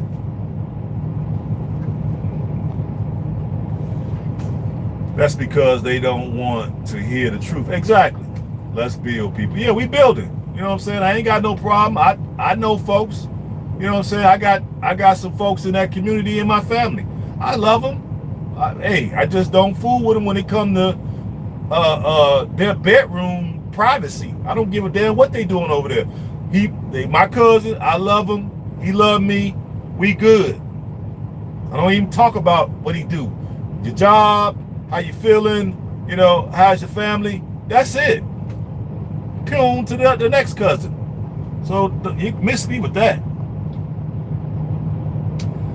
How many doctors and engineers in the house? Well, I know we got a couple people that's in engineering, and we got a few builders. I'm not sure about doctors yet, but I'm sure we're gonna have some coming through because they're getting sick of this mess too. You know what I'm saying? They can't really raise their kids over here without massive supervision. You know, you pretty much got to guard everything. You basically got to take a TV about your house. But right now, this agenda is moving right on along, full steam ahead. So a lot of folks are looking to move. Now I know in Ghana we got some doctors in that community. We got 2. So I know it's only be a matter of time before we have some over here in the Sierra Leone community. So I agree as well. I'm tired of the political correct talk. Let people speak their minds so we know where they stand. And I'll speak mine so you all know where I stand. Exactly. We need nurses for sure. Yeah, but we got nurses and doctors over there. So brothers and sisters are good over there. I agree. Yeah, we got doctors, nurses, dentists. We got foot doctors, we got throat doctors, eye, ear, and throat doctors over there. So we got doctors over there that we can support. So we can always put together sort of like a green, like I was talking about, a green list or a black page, whatever, to put these folks in like a directory. And so the ones that's for the movement, for the people, and then the prices are right because it's really cheap to do stuff there. We'll be going to these folks and then spending our money and help sending their kids to school to become doctors. And so we can either have doctors come and migrate to the community, or we could just grow organically, grow our doctors. So we got a choice. We ain't necessarily got to take them in right now. We can always grow our doctors. So that's not a big issue for us to get over, Mr. Lofton. The human resources is abundant on the ground. Yep. Just need the investment on the technology and implementation. That's exactly right, Miss Mama Africa. Teachers for sure to teach half of the history. Yeah. Well, I say if we don't get teachers, we can open up libraries and museums, and those can serve as the teachers. Because remember, teachers don't make a lot of money, so they're not going to be falling over themselves to become teachers. Okay, remember I said they only make $40 a month. They might make even less than that in Sierra Leone. This was in Ghana, they only make 40. So in Sierra Leone, it might be less than that. So for folks, they ain't gonna be breaking their neck to basically go into teaching. So what we can do is open up libraries and open up museums, and then put the history there, and then get it to where the school get a connection with the schools, where they would bring the kids on a field trip to the library and to the museums, and then we'll have somebody there to teach it to them in a museum setting. And those folks, we can definitely pay more, okay, because that's more of a private enterprise as opposed to school system, the way they got the school system set up there. I can help with implementation. That's what's up. So those are some of the things that I'm seeing from my experience of being there, on how we could get there and definitely raise that I'm a teacher and an elder. Absolutely. Well, yeah, if you're willing to teach, it's not a problem. We can you can volunteer. You can always volunteer, because like I said, the money is like non-existent. So you can volunteer, or we can do libraries and you can volunteer there, or we can do the museums and you can volunteer there. Everybody can come in and violate and do it then. So that's what I see, because a lot of folks, when they see like the vibration raising, it's gonna raise the cost of living and the standard of living as well.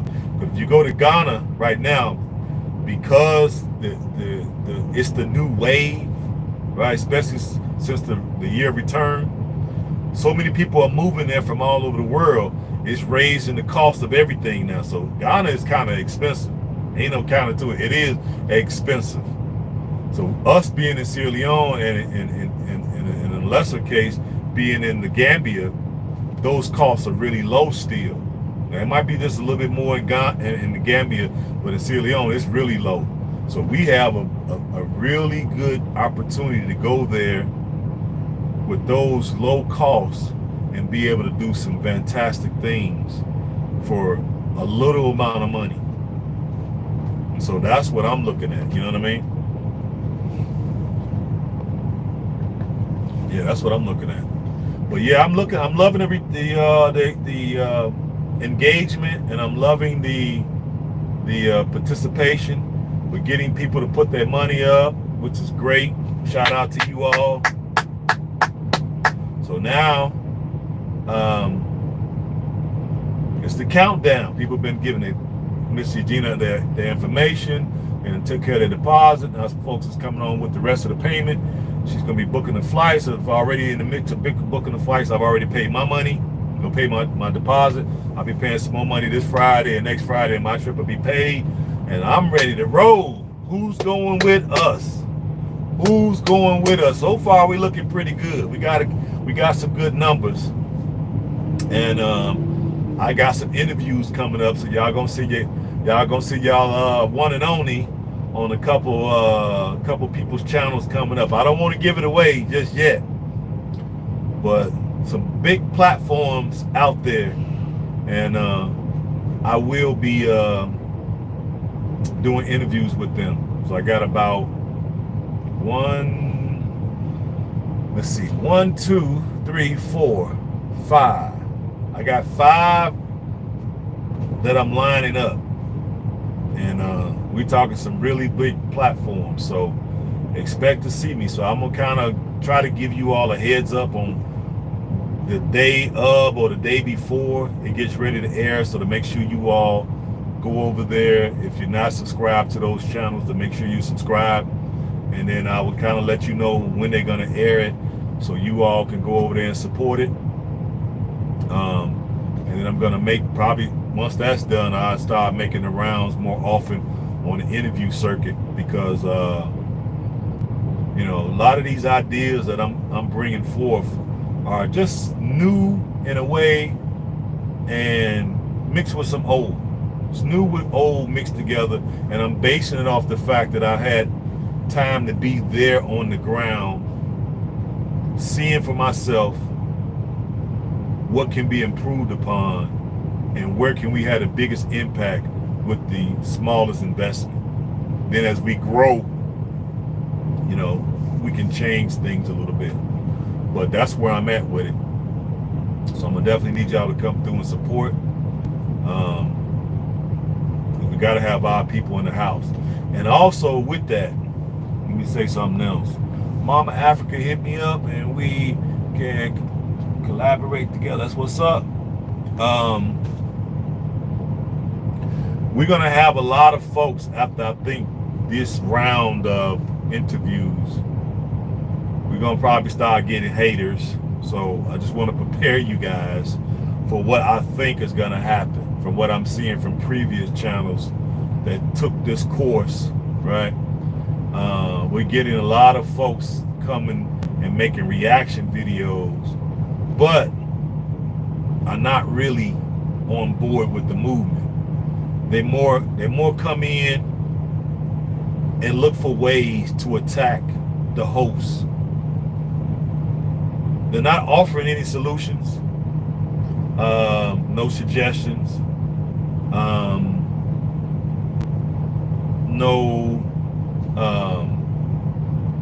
no ideas. They just come in and look for ways to attack the host.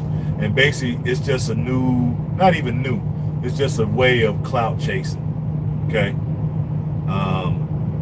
A lot of folks that do this have not been to the continent. They have not spent one dime to go. Most of them probably don't have an interest in going. They're not offering up anything far as helping. All of my ideas are for helping people. Help the orphans, help the folks going to school. Talked about the doctors and maybe supporting certain doctors in a network so they can support their kids, and their kids to the top schools in turn where they can become doctors. I talked about us creating libraries and museums. I talked about us as far as health, right? Healing ourselves. All these are things that we need. It's like a prescription to people who are sick. We need all these things to assist sick people. What these folks are going to do is come in, bypass what we need, and just attack the sick person. So I'm just making sure that I frame it so you all can see what they're going to do, because I've already went to their channels and I kind of got an idea who's going to be the folks that are going to come for us. Okay? I already see it. They're going to come for us. What?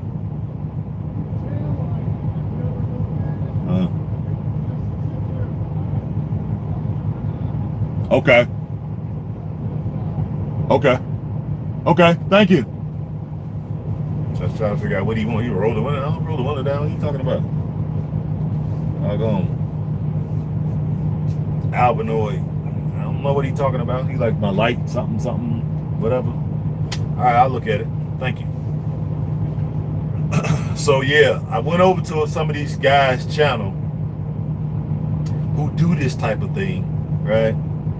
And so I'm listening, and then one of my buddies here from the ATL, he sent me a few of their videos just on some, look what these guys are talking about, right? And so me and him chopped it up. I said, yeah, I see what they own. It's basically a clout thing, because they have no intentions on helping nobody other than themselves. Okay? When I'm looking at those videos, they're not saying anything that's going to help. And then when they do say something, it seems like it's a benefit, but it's really surface level and it's trivial. Okay? He all up in your business. Exactly. So I know they're going to be coming for us because, you know, we're going to have the potential to start really growing the channel. That's why I said I was going to monetize it. And I think the reason why, like I told you guys, so I can do more things with that type of money. Because believe it or not, we need money. You know, we need money in order to do stuff. Like I said, I would like to have some safe houses over there for us. We'll have access to them. If not, buy them outright so we have access to them. I want to do some stuff with the orphans.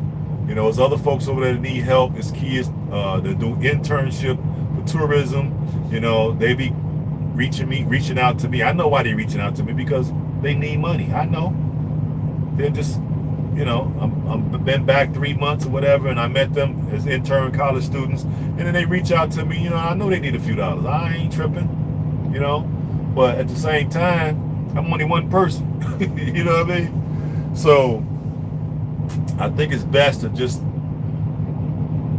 do my best to grow the channel, go ahead and monetize, and that'll give me more money to kind of spread around and do things with, because you can't impact people's lives with no money. Ideas are great, but they can't eat ideas. Okay, they can't plant ideas in the ground. Okay, you got to give people at least seed money or to start them off, right? And if you do that too much, you spread yourself too thin, then you don't have nothing left for yourself.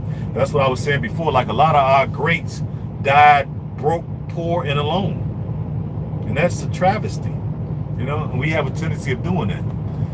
They are what they call O's. Yep, that's right.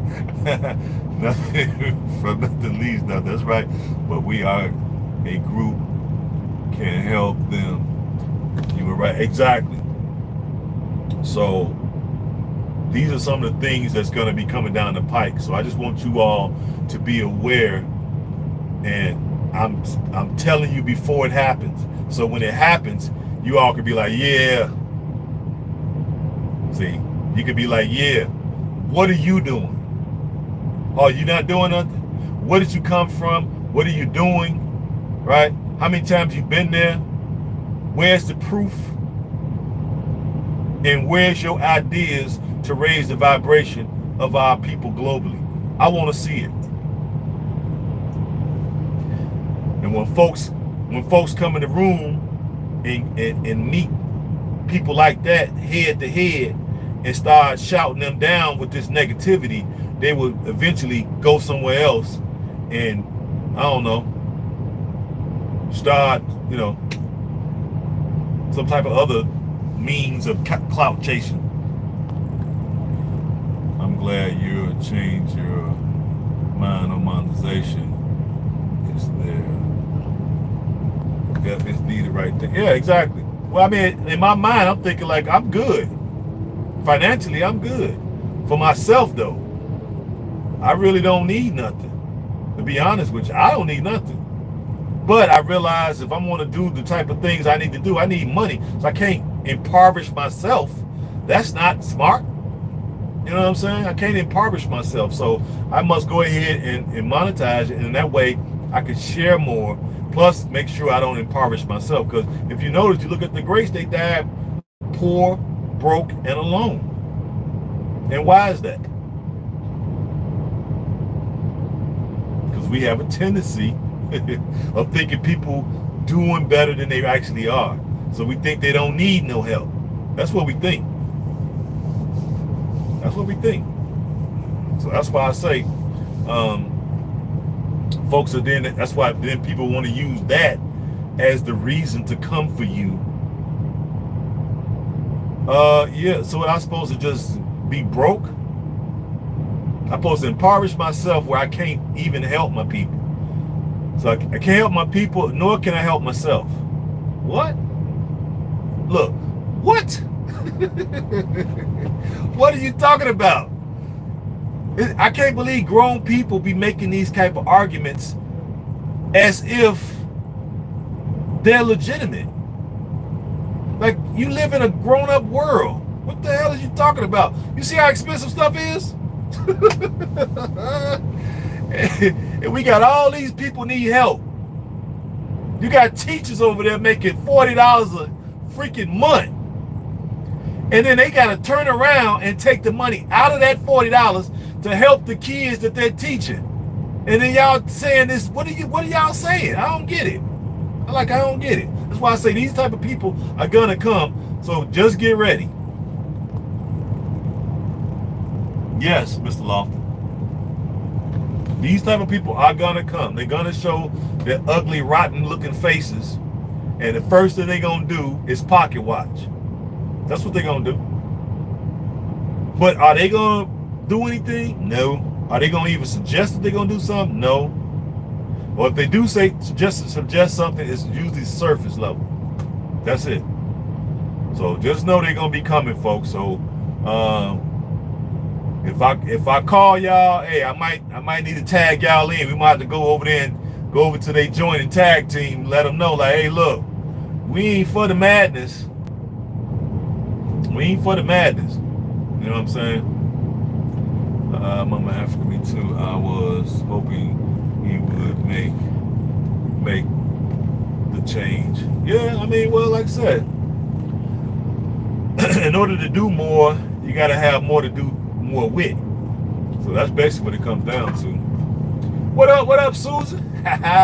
Remember we brought that stuff to the kids in Senegal? That was so rewarding. Exactly. And then, we do that every time we go to Africa. We try to come bringing gifts, bearing gifts.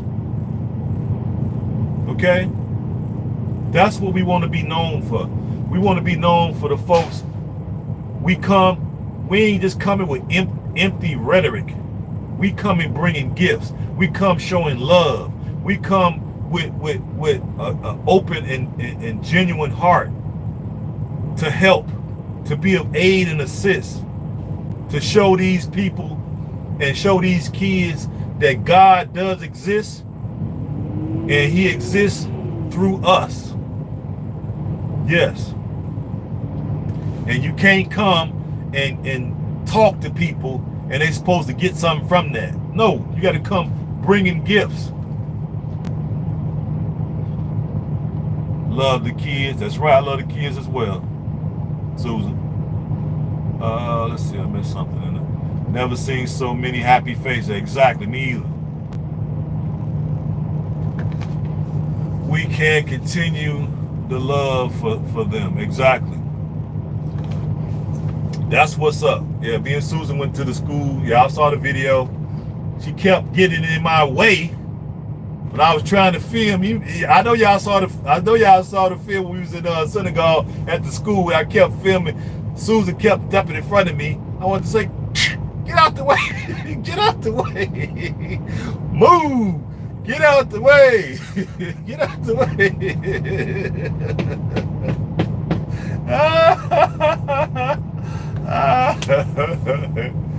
She remember, I kept telling her, Susan, what are you doing? She just be talking and all of a sudden she right in.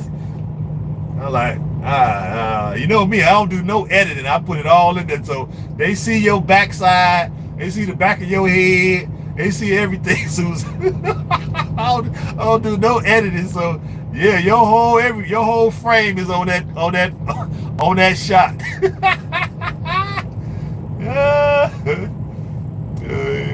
If we fail them, then we fail. Exactly, Mr. Lofton. It's all good. Yep. But so yeah, y'all just get ready.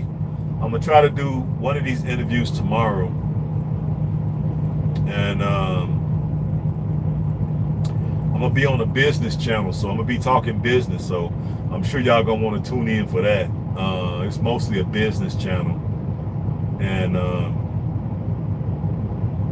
so the people are gonna be asking me, the presenter, the host is gonna be asking me about starting businesses on the continent, probably what I think is going to thrive business-wise, what kind of money we probably going to need. What else were we talking about? Oh, the fact that we should visit first. Should visit first. I don't know about you guys, just zooming to Africa for your first visit and you're staying. Okay, it's questionable because really the way you're supposed to do this thing, you're supposed to visit first. You're supposed to visit at least 3 times to your particular country. Then you should be able to make a sound and informed decision. But I understand y'all want to get out of the snake so bad, you just want to get the F up out of here. So I get it. But you're supposed to visit 3 times first. And then you're supposed to gather reconnaissance on the things that you need to thrive in that country before you make an ultimate decision. Meaning, what's the water quality? What's the air quality? What's the political climate of the country? What's the economic climate of the country? How easy is it to get citizenship? How easy is it to get residency? Is there any religious or cultural strife there? The roads, all of the things that you would need to be in another country. This is what you're supposed to be studying on your 3 visits. So that's why the brother suggested to me that I probably need to put together a course, because you see how I'm able to pinpoint, and I guarantee you a lot of you all plan on going over there. I bet y'all ain't thought about all this. I can almost assure y'all haven't, because you haven't been asking me these things. So I'm probably going to put together a course and just sell it. And that will help you be able to understand, to take the African continent in as a study, but a study where you actually have your boots on the ground. And then we're going to give you a checklist on what you should be doing. Go to the immigration office, go to the banks, go to the hospital, go to the dentist, go to where the post office is. You want to go to where you can start your corporation. You want to go to the department that's over real estate, right? You want to probably go to a real estate office. These are the places that you want to go on your 3 trips. Then you gather all that information up and you study it. Then from there, you can make an informed decision if this country is right for you, considering all of the perspectives. Okay? But I know a lot of us don't do that. That's why you got your boy. Okay? That's why you got me. So what I'm going to do is, the brother suggested, and to me, when I hear suggestions come in, that's the universe telling me this is something I should do. So the brother suggested, when I talked to him yesterday, that I should probably write a course, because nobody has kind of put it out there to him like that, even though he has property in Africa, but he has property in Cameroon. Okay? So I say, okay, cool.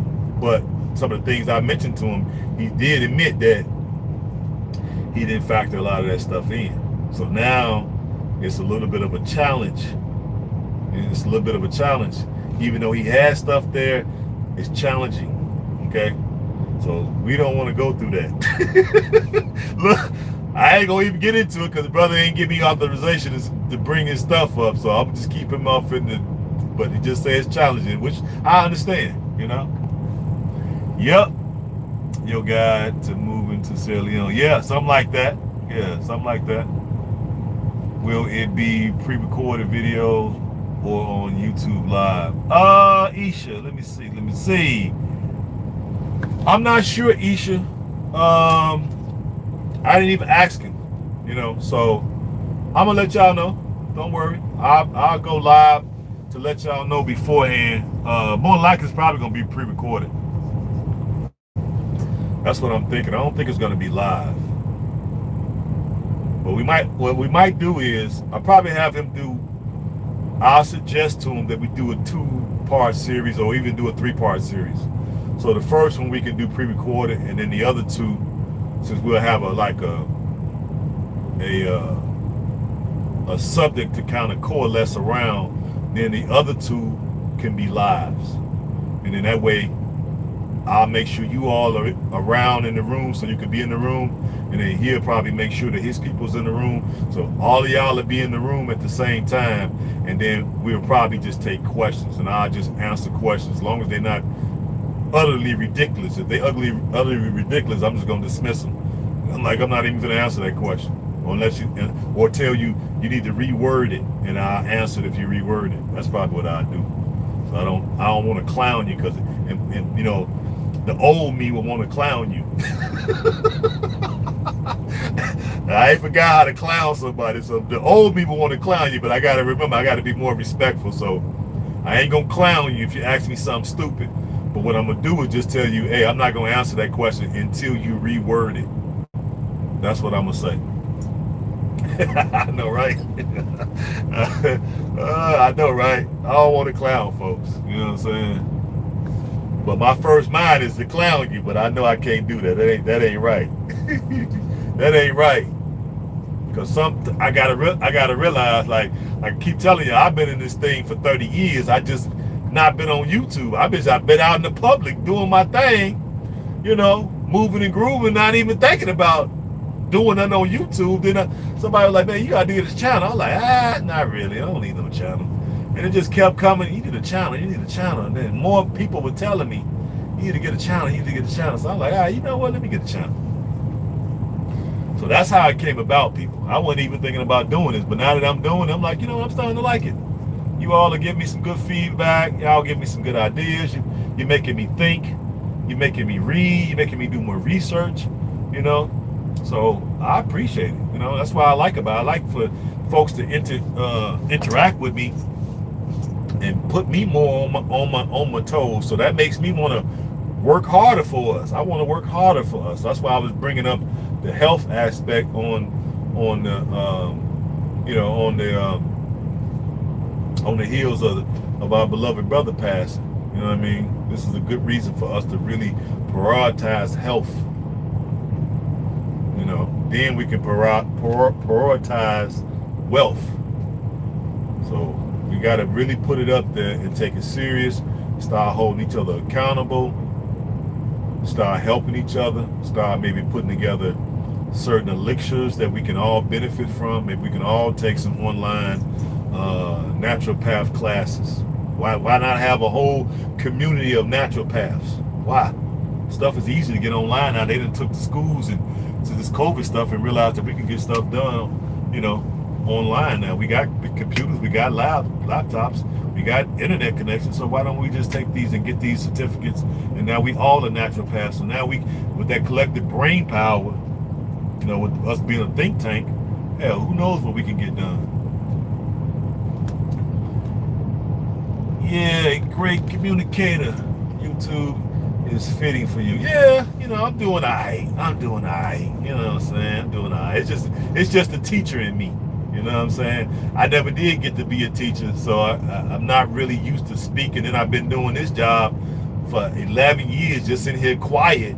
So now I got to talk. It's like my tongue got to learn how to move again, because I've been basically in this truck 11 years by myself. Just listening to YouTube videos and just commenting in the comment section, just pretty much like y'all. I never was thinking about getting in front of the camera. Now I'm in front of the camera and I got to talk. Like, damn, my tongue got to learn how to move again. It's crazy. Let me see. Can't do nothing unless you healthy. Exactly, West Coast. We can't even begin to even come up with the type of ideas from the ether that we need to change our existence down here on Mother Earth, because we sick. So if I'm sick, I don't have time to contemplate the necessity, right, of things so I can create and take care of, come up with a remedy for these things if I'm sick. So we got to heal ourselves first, and then we can sit back and contemplate and then get ideas out of the ether. Okay, we can probably uncalcify our pineals, right? So that's your antenna to the heavens. So we want to uncalcify our pineals so we can bring those ideas forth from the heavens. So that's what I'm looking to do. Heart throb, my daughter says hello. Tell her what's up with her quiet self. Tell her she need to talk more. Talk more. I don't know what she's doing as far as college. Tell her to get into Toastmasters. So she can be, because she talks, but I would like to see her talk in front of an audience. And see how she would do in front of an audience. So you tell her to get, I'm sure whatever college she go to, they probably got junior Toastmasters at that college, to tell her to get involved with that. Or better yet, if they got an interfaith council, she could get involved with that. That will get her ability to talk to people. Or either that, she could do debate. Okay? These are things that you could do to increase. And then from there, she could just take that and it'll go hand in hand whatever career she decides to be. Yep. I was in there, but I never got a chance to really utilize it because I was running a business, I was going to college full time, and I had a job full time. Don't ask me how I did it. Don't ask me how I did it. I had literally no life. I had a full-time job, I was a full-time college student, and I had a full-time business. That was crazy. But I wasn't broke. I bet you that. I wasn't broke. You know what I'm saying? I was sleepy. I had full shopping carts up under my eyes. But man, shoot, I wouldn't have traded nothing because that was a real learning experience. That was my first legitimate, let me put it like this, legitimate business. You know, I've had illegitimate businesses, but this was my first legitimate business, and I learned a lot. I learned a lot from that. Yeah, but tell her to try out either. She could do TED Talks. I don't know if they got anything at the colleges, but I think it's just still Toastmaster at the different colleges. So that would be a good thing, because I took speech in college, and I got an A. But you know, that was so long ago. I don't even remember. I used to have all my stuff down, but I forgot all that stuff now. It's called a will to succeed. Exactly. So, but yeah, I'm glad I decided to go ahead and start it because I'm liking where we're going. People are ready to go to Sierra Leone. We're getting more people to come on. We're gonna have a lot more people showing up soon. So we're gonna be doing okay over here. And then we got a blank canvas in Sierra Leone. Not only do we have a historical, that's why I say I don't think people really truly understand this. We have a historical claim to this land.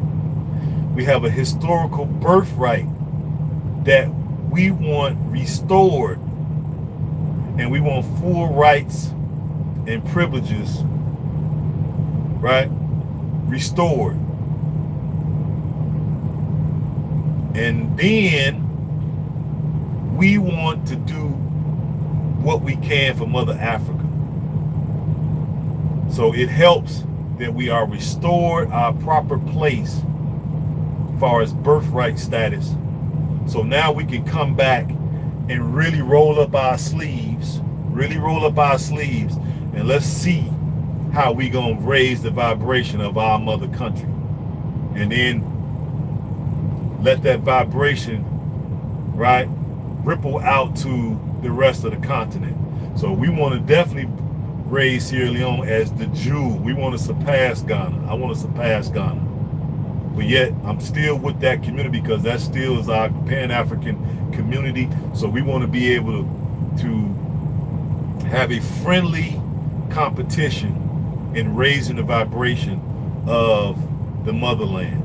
So I think it's gonna be definitely West Coast for the win. I think we're gonna West Coast for the win, and the rest of Africa gonna have to just come to us and see what we're doing, study what we're doing, and then take that back to their countries to implement some version of that in their countries. So we are really a big deal. I don't know if y'all really understand what we are embarking on. I don't think y'all truly get it.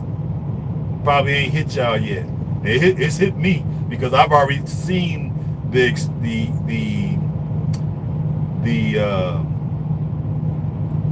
beauty and greatness of how big this could really be if people take it super duper serious.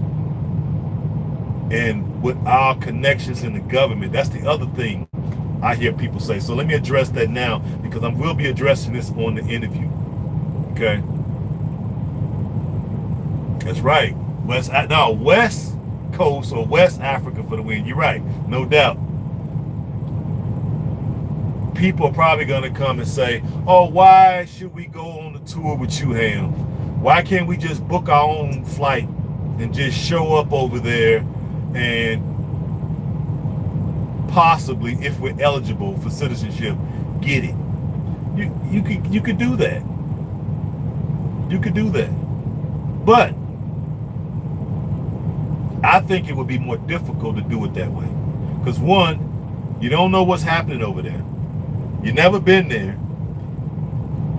You got to find out what an immigration building is. Chances are you're going to show up without all your paperwork. Right? The way we're doing it, and then this other thing, you're not going to have no connections with the government.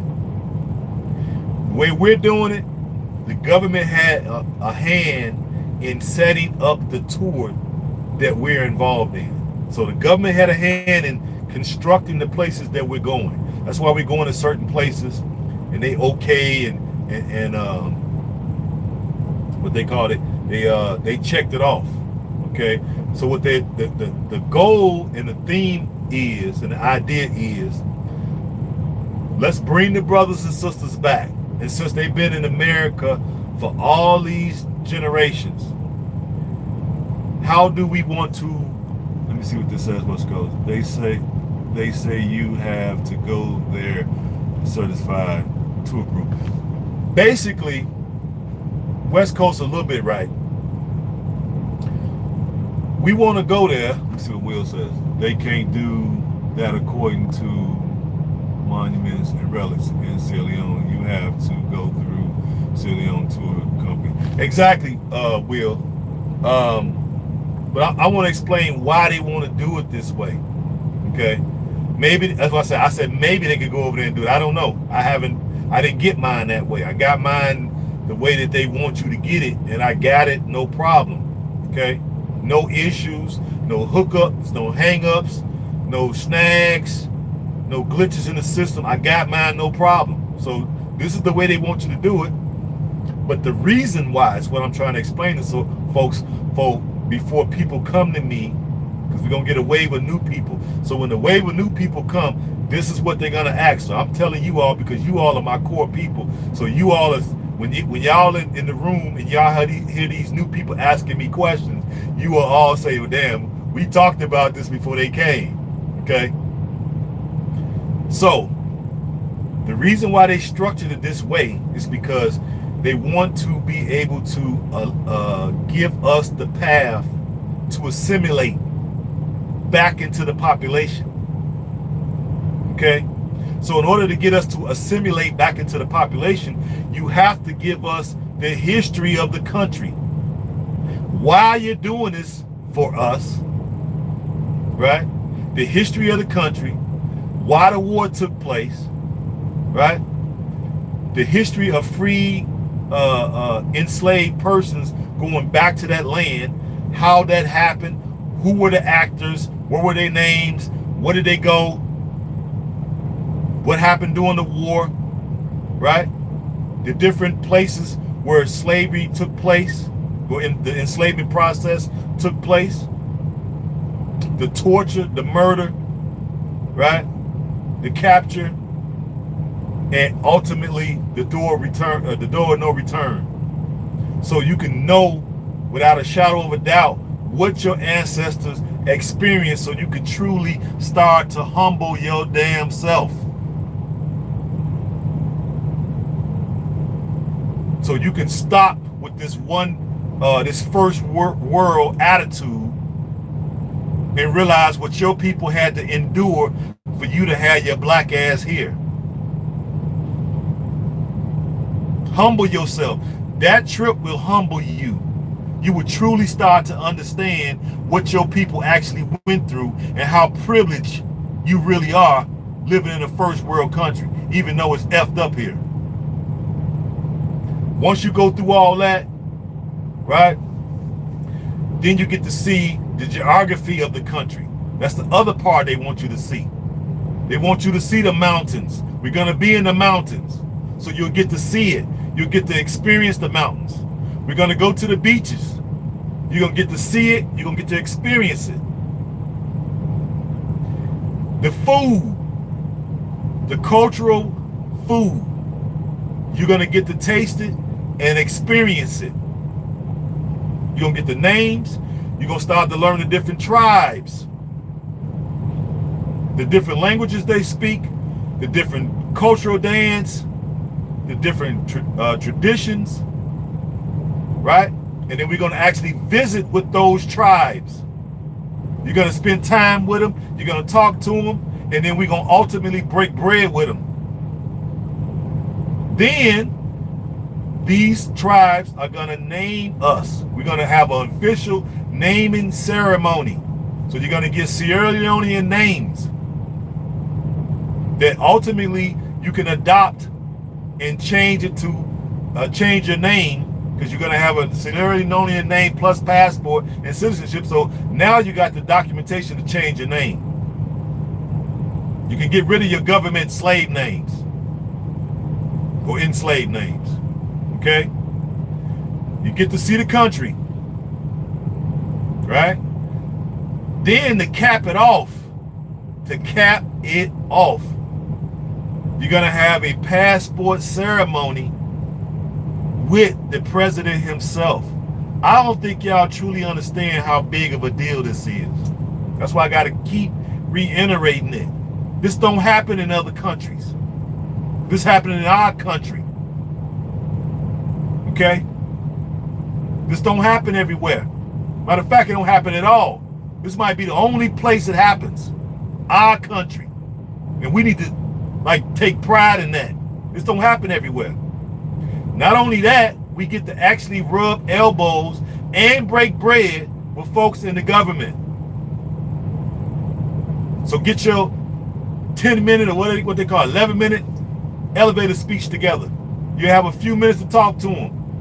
What's your ideas? What's your concepts? What you plan to bring to Mama Salome? That's what we want to be able to do. And then in the end, you get your passport. That is a really phenomenal tour. I don't know what people gonna come with their BS talking points. I've been on tours before. This was the best thing that ever happened to me. Best thing that ever happened to me. And I would not change one effing thing. Nothing. That's the reason why I decided to pick up the torch and make sure everybody understands what we are eligible for and get the word out. That's why I decided to do this. Because really, I told you all, I was comfortable just having my own, and I make enough money, so I was going to gather up 200,000-300,000, and I could go over there and sit down and retire on the beach.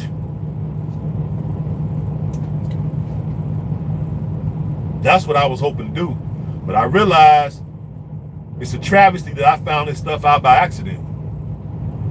On departure date or before from the States, what happens if the person COVID test comes back positive? Do you lose your...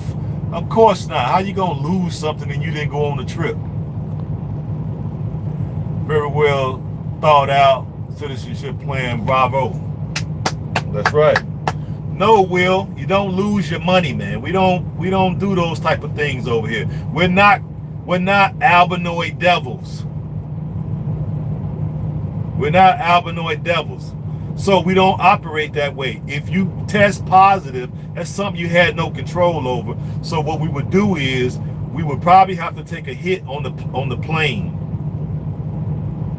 We might be able to work it out with them. We may not be able to work it out with them.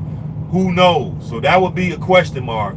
But the rest of that, we could just carry it over to the next tour date. So we got 2 tours every year, December and April. So we would just carry that over to April. You could just come in April. Tenfo? It's a good question, but I just want to bring these things out. We're not out to just, it's more to get people educated that you can have your citizenship restored and be the first one to return in your family. What an honor. That's what we're about. So if you end up with COVID, hopefully you don't. God forbid you don't. Because I want to be there with it. I want to have fun. I want to chop it up with y'all. I want to break bread. I want to laugh. I want to joke. We're going to talk about the greats. We can talk about the plans we got, what y'all see, what you think, how you feel. That's what I want to do. So I hope nothing happens to nobody and everybody arrives safe and sound, ready to go. As long as you purchase insurance on your flight, you'll be good. Yeah, purchase the insurance. That's all you gotta do. Natasha, on point. West Coast, chill out. Don't act like I'm not the only one thinking about it. I am bringing love, and I need it for Africa because Africa don't. What is it? Don't love me, don't need me. Okay, that's right. Well, I answered it, so it's finished. I answered it. You carry it over to the next tour. So problem solved. You don't have to worry. Okay. I can tell, I don't know if you've been on tours before, but normally that's how tours work, brother. If something happens, you get sick. Okay, nobody expect, if you pay for the travel insurance, like Latasha said, then everything will be fine. You just go to the next date, and we'll move your money to the next date. That's it. Problem solved. So no, we're not here to just take your money because you got sick. I don't know why you would even think that way, but if that's the way you think, I answered it for you. We'll just move it to the next date.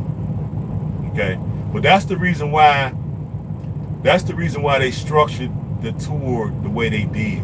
So this is to help you to assimilate into the country, which is great.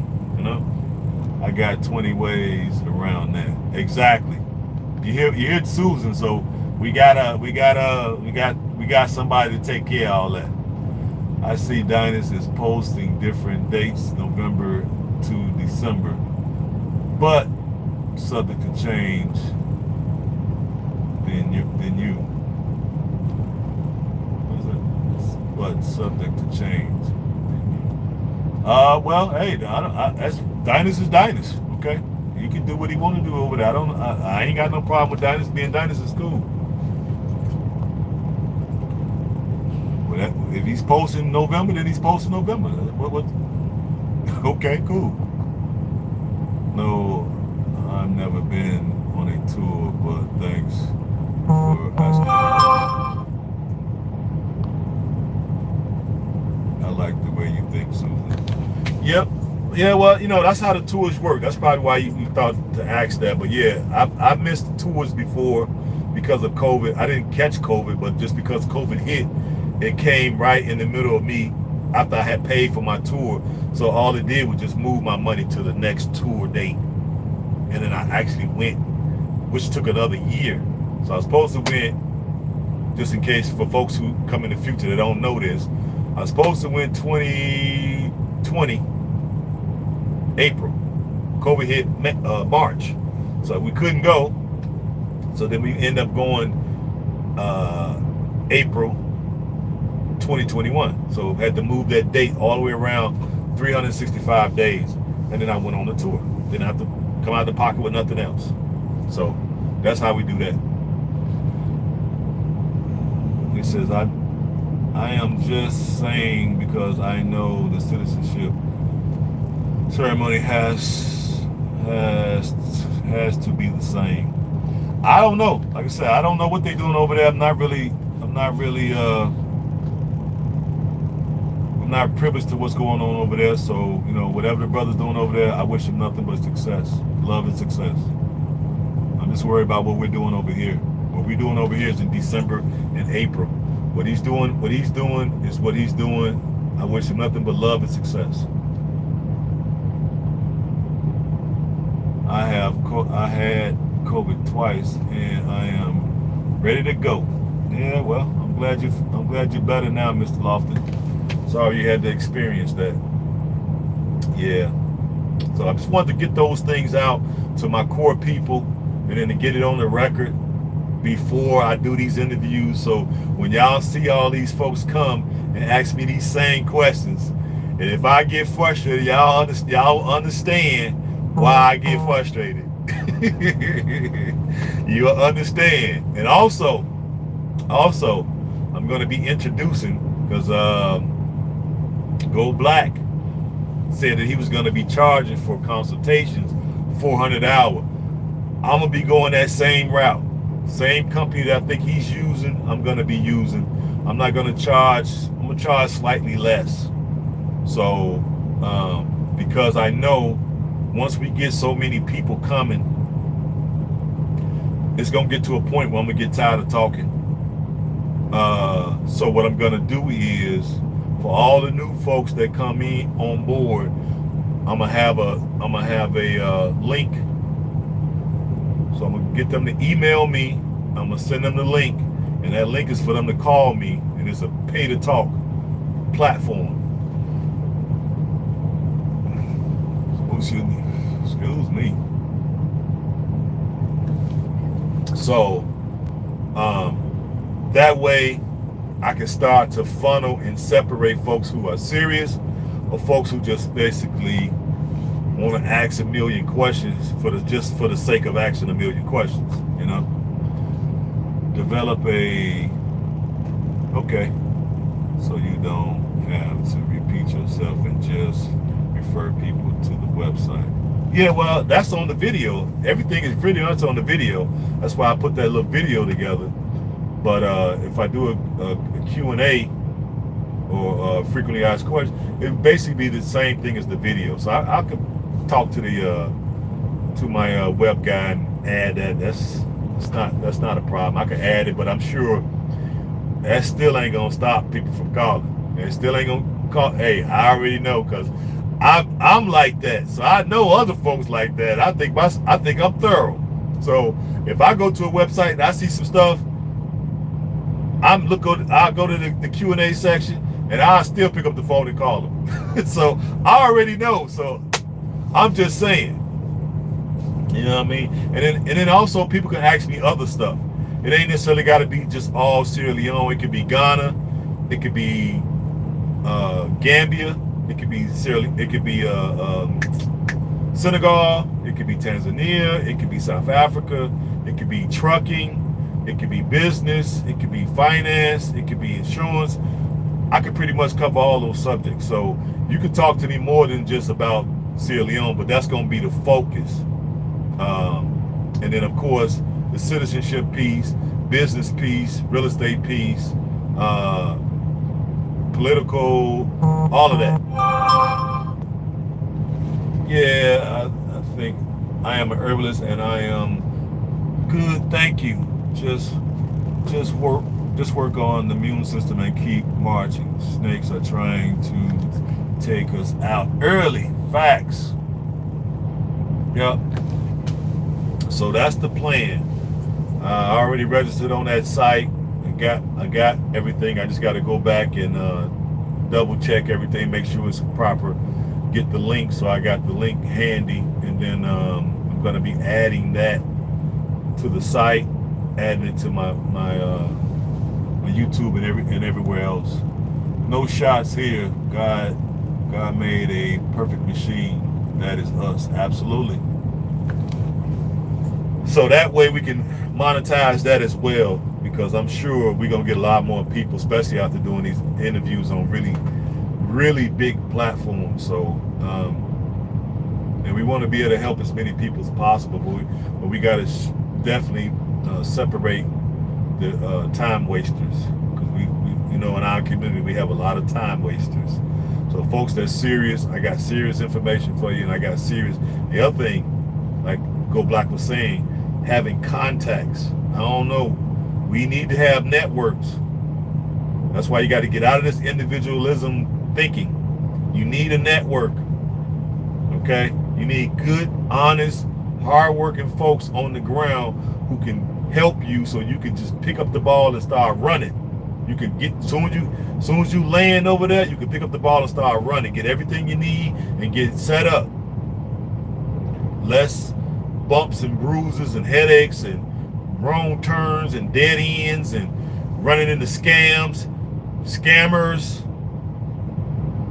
You want to like sidestep all that and just get to the meat and potatoes of what Africa really is about and what you can do for the continent, and in turn how it's going to benefit your life. So this is the reason why you want to be able to work with somebody that you will have to give them a fee, so they can give you some legitimate information to help you not waste time or money. Because there's a lot of time wasters out over there, and it ain't really the folks' fault, because they're in a situation where money is tight. And so when money is tight, it makes people do some things that they maybe otherwise wouldn't do. That's the way I would say it. They probably wouldn't do this if their money was okay. There wouldn't be no need to do these things. But the money is jacked up as far as paper money. And so they tend to think of shortcuts. And what better way, unsuspecting, you know what I'm saying, black Americans show up, just glad to be there, seeing Africa through these rose-colored glasses, and then here you is walk hand in hand right off into the sunset with the scammer. They talk so good, and since you're so happy to be home, and when they hit you with the welcome home, my brother, welcome home, my sister, and you start talking to you, they show you a few things, and you fall madly in love with this person, as far as them being your brother or sister, that it's easy for them to just take you right on off into scam land. And next few $1,000s later, you wondering what happened, where they at, what happened to them, why their phone is not working, why you can't get in touch with this person all of a sudden. Okay, so you should not mind paying somebody to get advice, as well as get access to that person's network, where they got some good, honest, working people that's gonna look out for you and protect your interests. Right? They know the language, they know the culture, right? They know a lot of us are coming over, so they want to be of assistance, because they know if they be of good assistance, that we're gonna make sure that they good. Okay, you get there, somebody pick you up from the airport, somebody to help you find a place to stay, right? Hotel, guest house, apartment to rent. All right, take you around, make sure you're safe, right? Help you change your money, right? Tell you what's good to eat, places to eat at, the sites, the cultural sites, how to get you through the checkpoints. How do you get through the checkpoints without pulling out your wallet? Okay? How to get the COVID test, how to get your results back on time, right? How to catch a flight in and out if you want to go to another African country. What you got to do, where you got to go. If you need to take a ferry, how do you do that? From one place to the other, you might have to take a ferry. So these are the things that people can help you with. And you can go over there and just figure it out. But boy, you in for a world of hurt. You in for a world of hurt if you just gonna go over there and figure it out. I'm gonna just figure it out when I get there. OMG. OMG if you just try to go over there and figure it out. Lord have mercy. And I'm not being over dramatic, boy. I'm telling you, if y'all just gonna go over there and try to figure it all out on your own, God help y'all. God help y'all.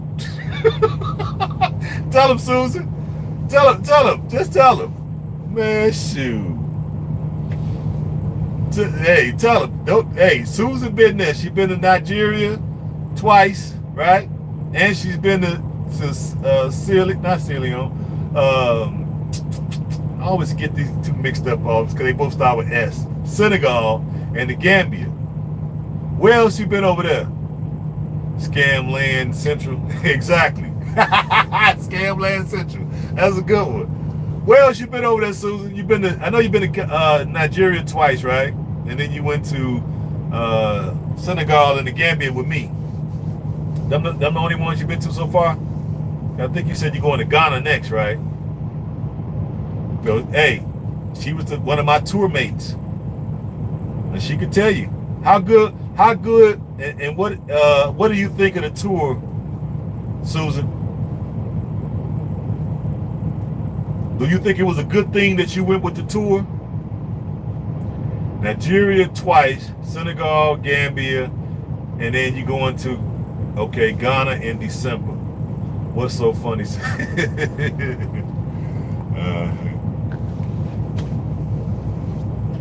So do you like going with the tours?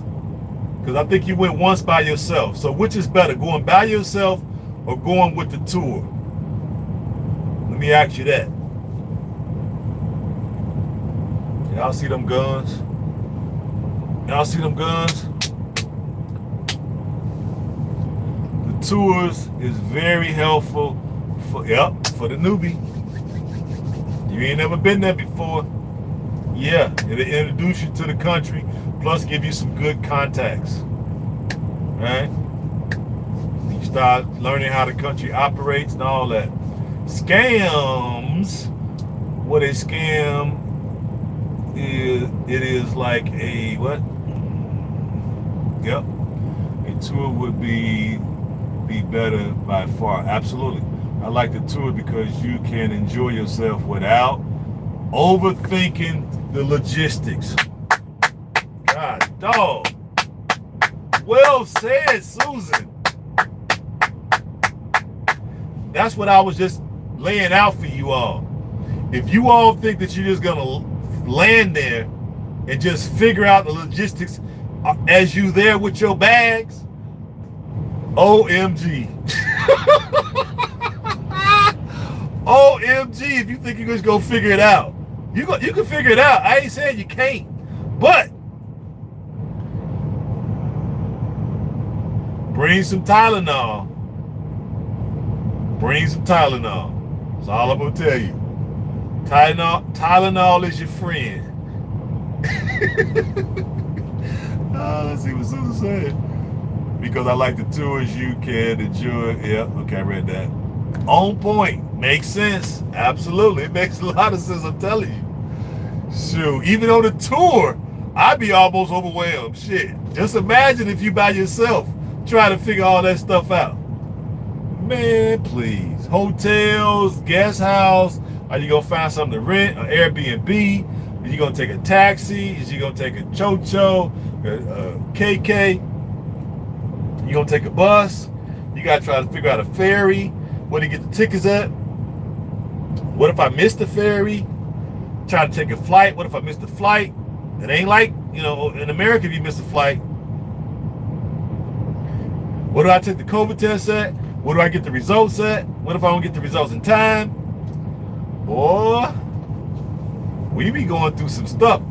Even on the tour with everything planned out beforehand. Just imagine. I like going on the tours. I ain't gonna even lie, because I could just sit back and just enjoy. So some people be like, wow, I could just go in by myself and get my own plane ticket and I ain't gotta spend all that money. Stop being so cheap. Go to Africa, enjoy yourself, meet the right people, hang out with folks with us in the government, get your elevator speech ready, right? We're going to be breaking bread with them. You're going to be getting a chance to see the president. You're going to be able to basically touch him, okay? That's what I'm talking about. You can't beat this with a stick, people. And then, of course, I'll be there. And then, as I already know, I already said, y'all all going to give me an interview. I need at least 10 minutes out you. I need 10 minutes out you. I already got a battery of questions I'm going to ask you. And I want your raw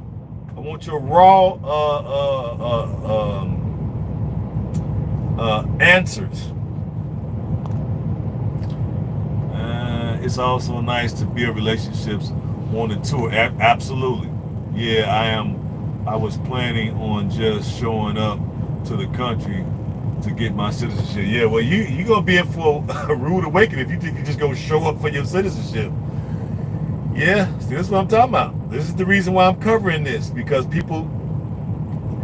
we got a whole system laid out for you. We done all the planning. We done all the thinking. We done talked to all the contacts. We got everybody lined up. Everybody's on board. They're going to roll out the red carpet for us. The news cameras are going to be there. The people from the radio, the national radio station are going to be there. The national news people are going to be there. The people from the newspapers are going to be there. The people from the government are on board. We're going to have a part where we're going to be breaking lunch. Having a luncheon. The ceremony is already set up. All the cultural places already set up. So we got all that already done. Plus you got me, who already went through the process, got his citizenship, and picked up the torch and said, come on, I'm partnering with the same people. Didn't change nothing. The only thing changed was them accepting me to come on board to help them bring everybody over there. That's the only difference. I'm the new part. I'm the new puzzle piece, right? So you gonna push all that aside, and you just gonna show up to get your citizenship. Good luck. Gotta go, bro. All right, Susan. That's good. You know, I ain't talking about people all day, so I'm in full rare form right now. Thank you, Susan. Everything's set up, and I have what? Come showing up in a JoJo, okay? Cha-cha, JoJo. Yeah, well, we'll see. You will see. You make sure you email me your phone number so I can put you on the WhatsApp. So when you get there, you inform me how's everything going along, how's everything going on, and then we can let you know how we doing. Me and Mr. Lofty, you know what I'm saying, and the Green family, and a few other people, we'll let you know how we doing. Plus you go see the videos of us on the videos and us kicking it and us breaking bread and see us at the beaches. Yeah, you gonna get a chance to see all that. You did.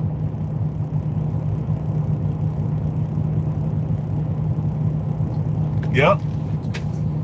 So that's what I wanted to bring to you all. It's our turn. You know, we're losing a lot of our greats. And what the hell is he doing? We're losing a lot of our greats, and God bless our beloved brother.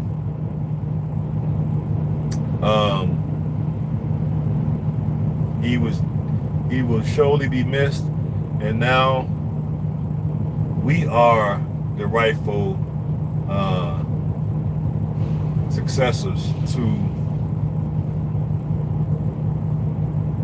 being the beacon of light and information to our people. But now that most of our greats are transitioning and becoming ancestors, it's time for us to do. They've given us the blueprint. They've left all of the written works behind. So now it's time for us to actually roll up our sleeves and do. So that's what I'm about. I'm about doing. And I want people to coalesce around that idea. What are we going to do for Africa?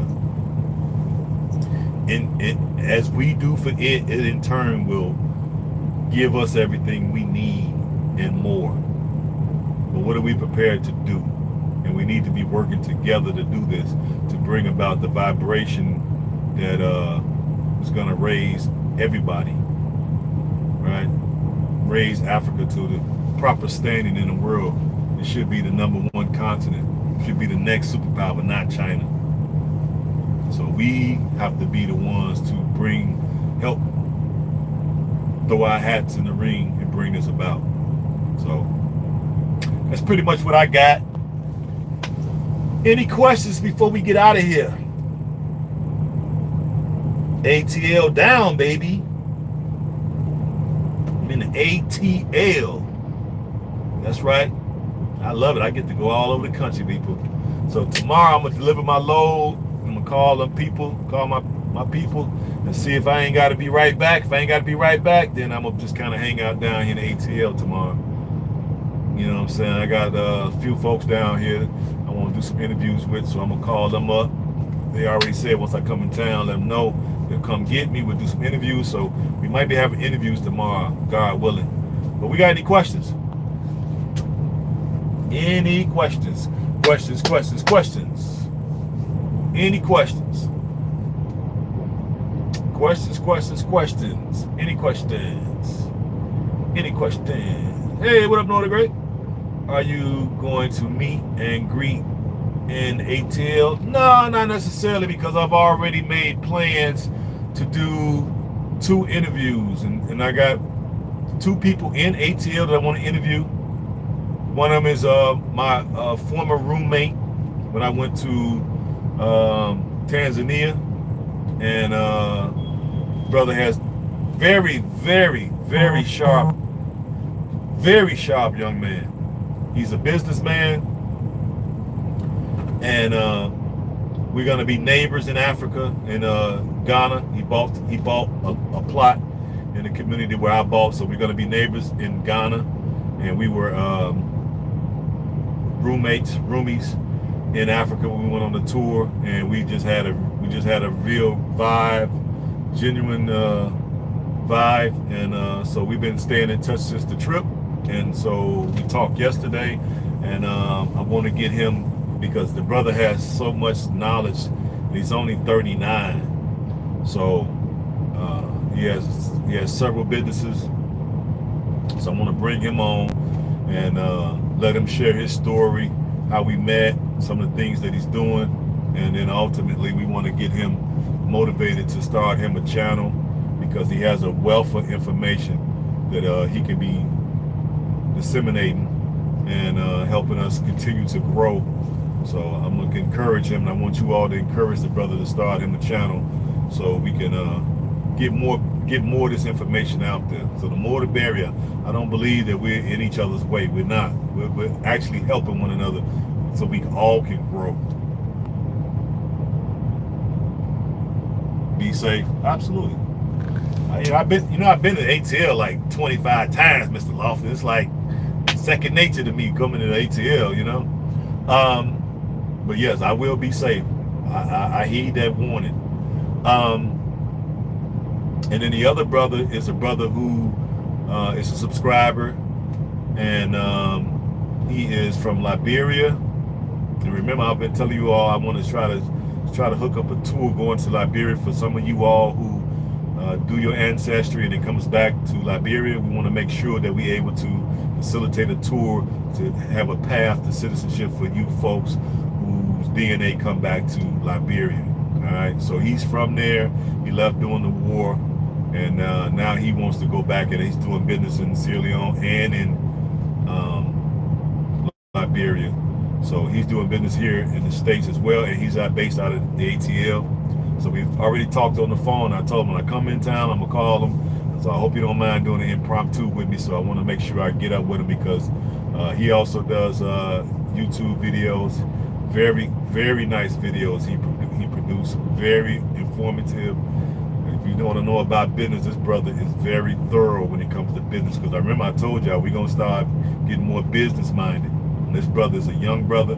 He's very thorough with his business. I looked at his videos. They on point. I'm almost addictive. His videos are addictive because I'm a business brain, and he's definitely a business brain. So we definitely got to chop it up. So I want to get his interview tomorrow. I want to get my brother Derek Word's interview tomorrow. Plus I got to do the interview for that platform I told you about. So I really ain't gonna have time for no meet and greet yet. But as the summer go on, next time I come back, I might pick a spot and we might can get together and break bread. But we'll see. We'll see. But that's where I'm at with it. Any other questions? When are you going to be back on tomorrow? I'm not sure, Mr. Lofton, because I got to deliver the load. I got to meet up with those other two brothers, do that. We're going to talk beyond just the interview. And then got to eat. Knowing me, I'm going to take a nap in between, and then we'll just see. But I'll probably come on tomorrow and just bring you the interviews. That's probably what I'm going to do. Probably just turn it on live, and we just going to impromptu, and, that's how we going to do.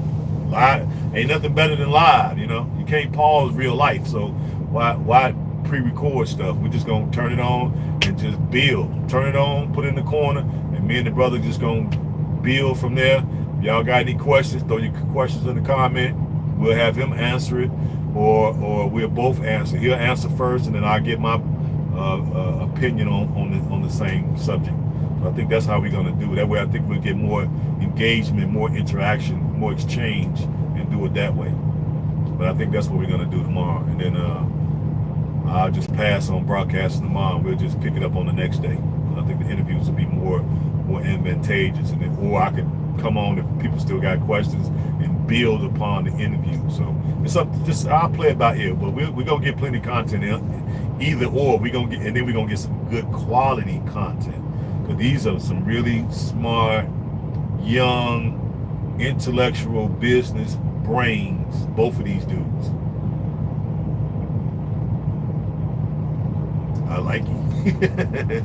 Okay, well, that's what's going on. So that's what I'm trying to hook up for you all, because we want to be healthy and wealthy. That's right. I want to make y'all healthy as possible, and I want to make y'all wealthy as possible. And I want to be able to bring these people to you all so we can benefit and you can understand and start taking business serious. Grown up serious. That's what I'm talking about. So when folks start throwing numbers around and asking people to pay for information and pay for contacts, you will understand this is in your best interest to make sure you avoid being scammed, spending money unnecessarily, going to the wrong places,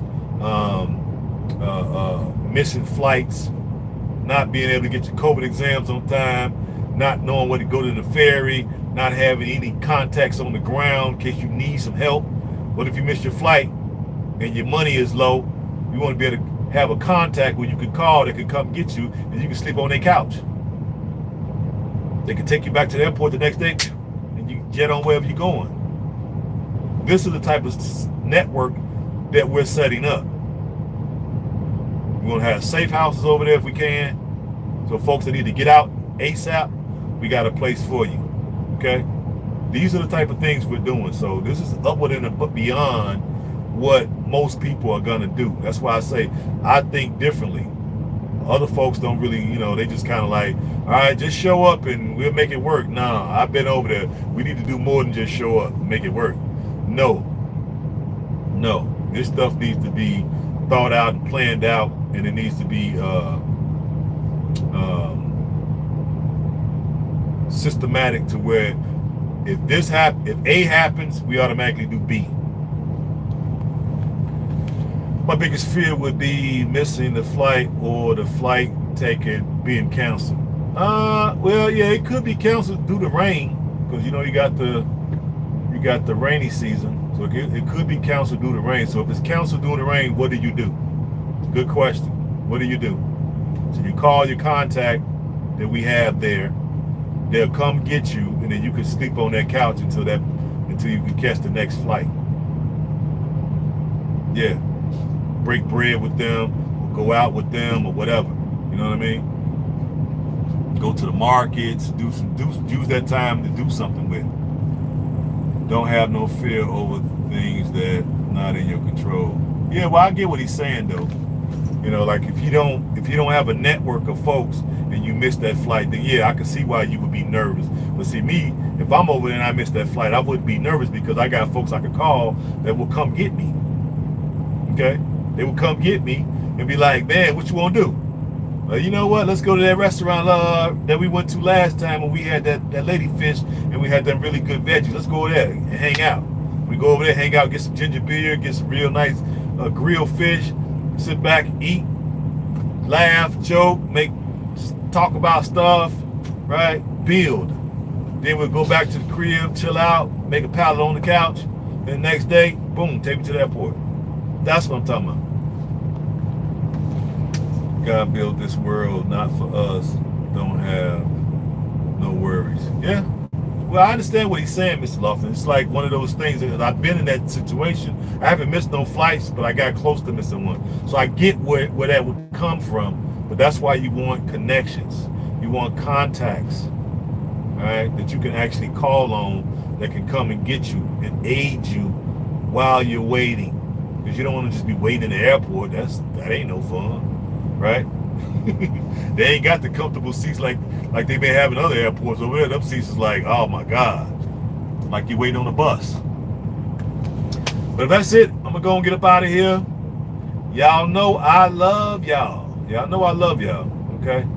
So look forward to these interviews tomorrow. And if folks are busy and I can't get it done, then just know I'll come on and then we'll chop it up about what's going on in the news, or we'll touch on some of these things that I touched on today, because we really start needing to hammer this thing home, because we have quite a few folks put their money down now, so we got a nice amount, but we want to build on that. We want this group. I would like my inaugural group to be as big as possible, right? So we're gonna build. That's why I'm doing these interviews, so I can bring more folks in, and we're gonna try to build on this group that we have. And then if not, we could just push a lot of these folks off into April. And then we'll have that trip be a really big trip, because that'll give me a lot of room and time to maneuver and get folks to get all the stuff that they need, the requirements that they need, so we can be ready to go. So until tomorrow, peace and Black Power.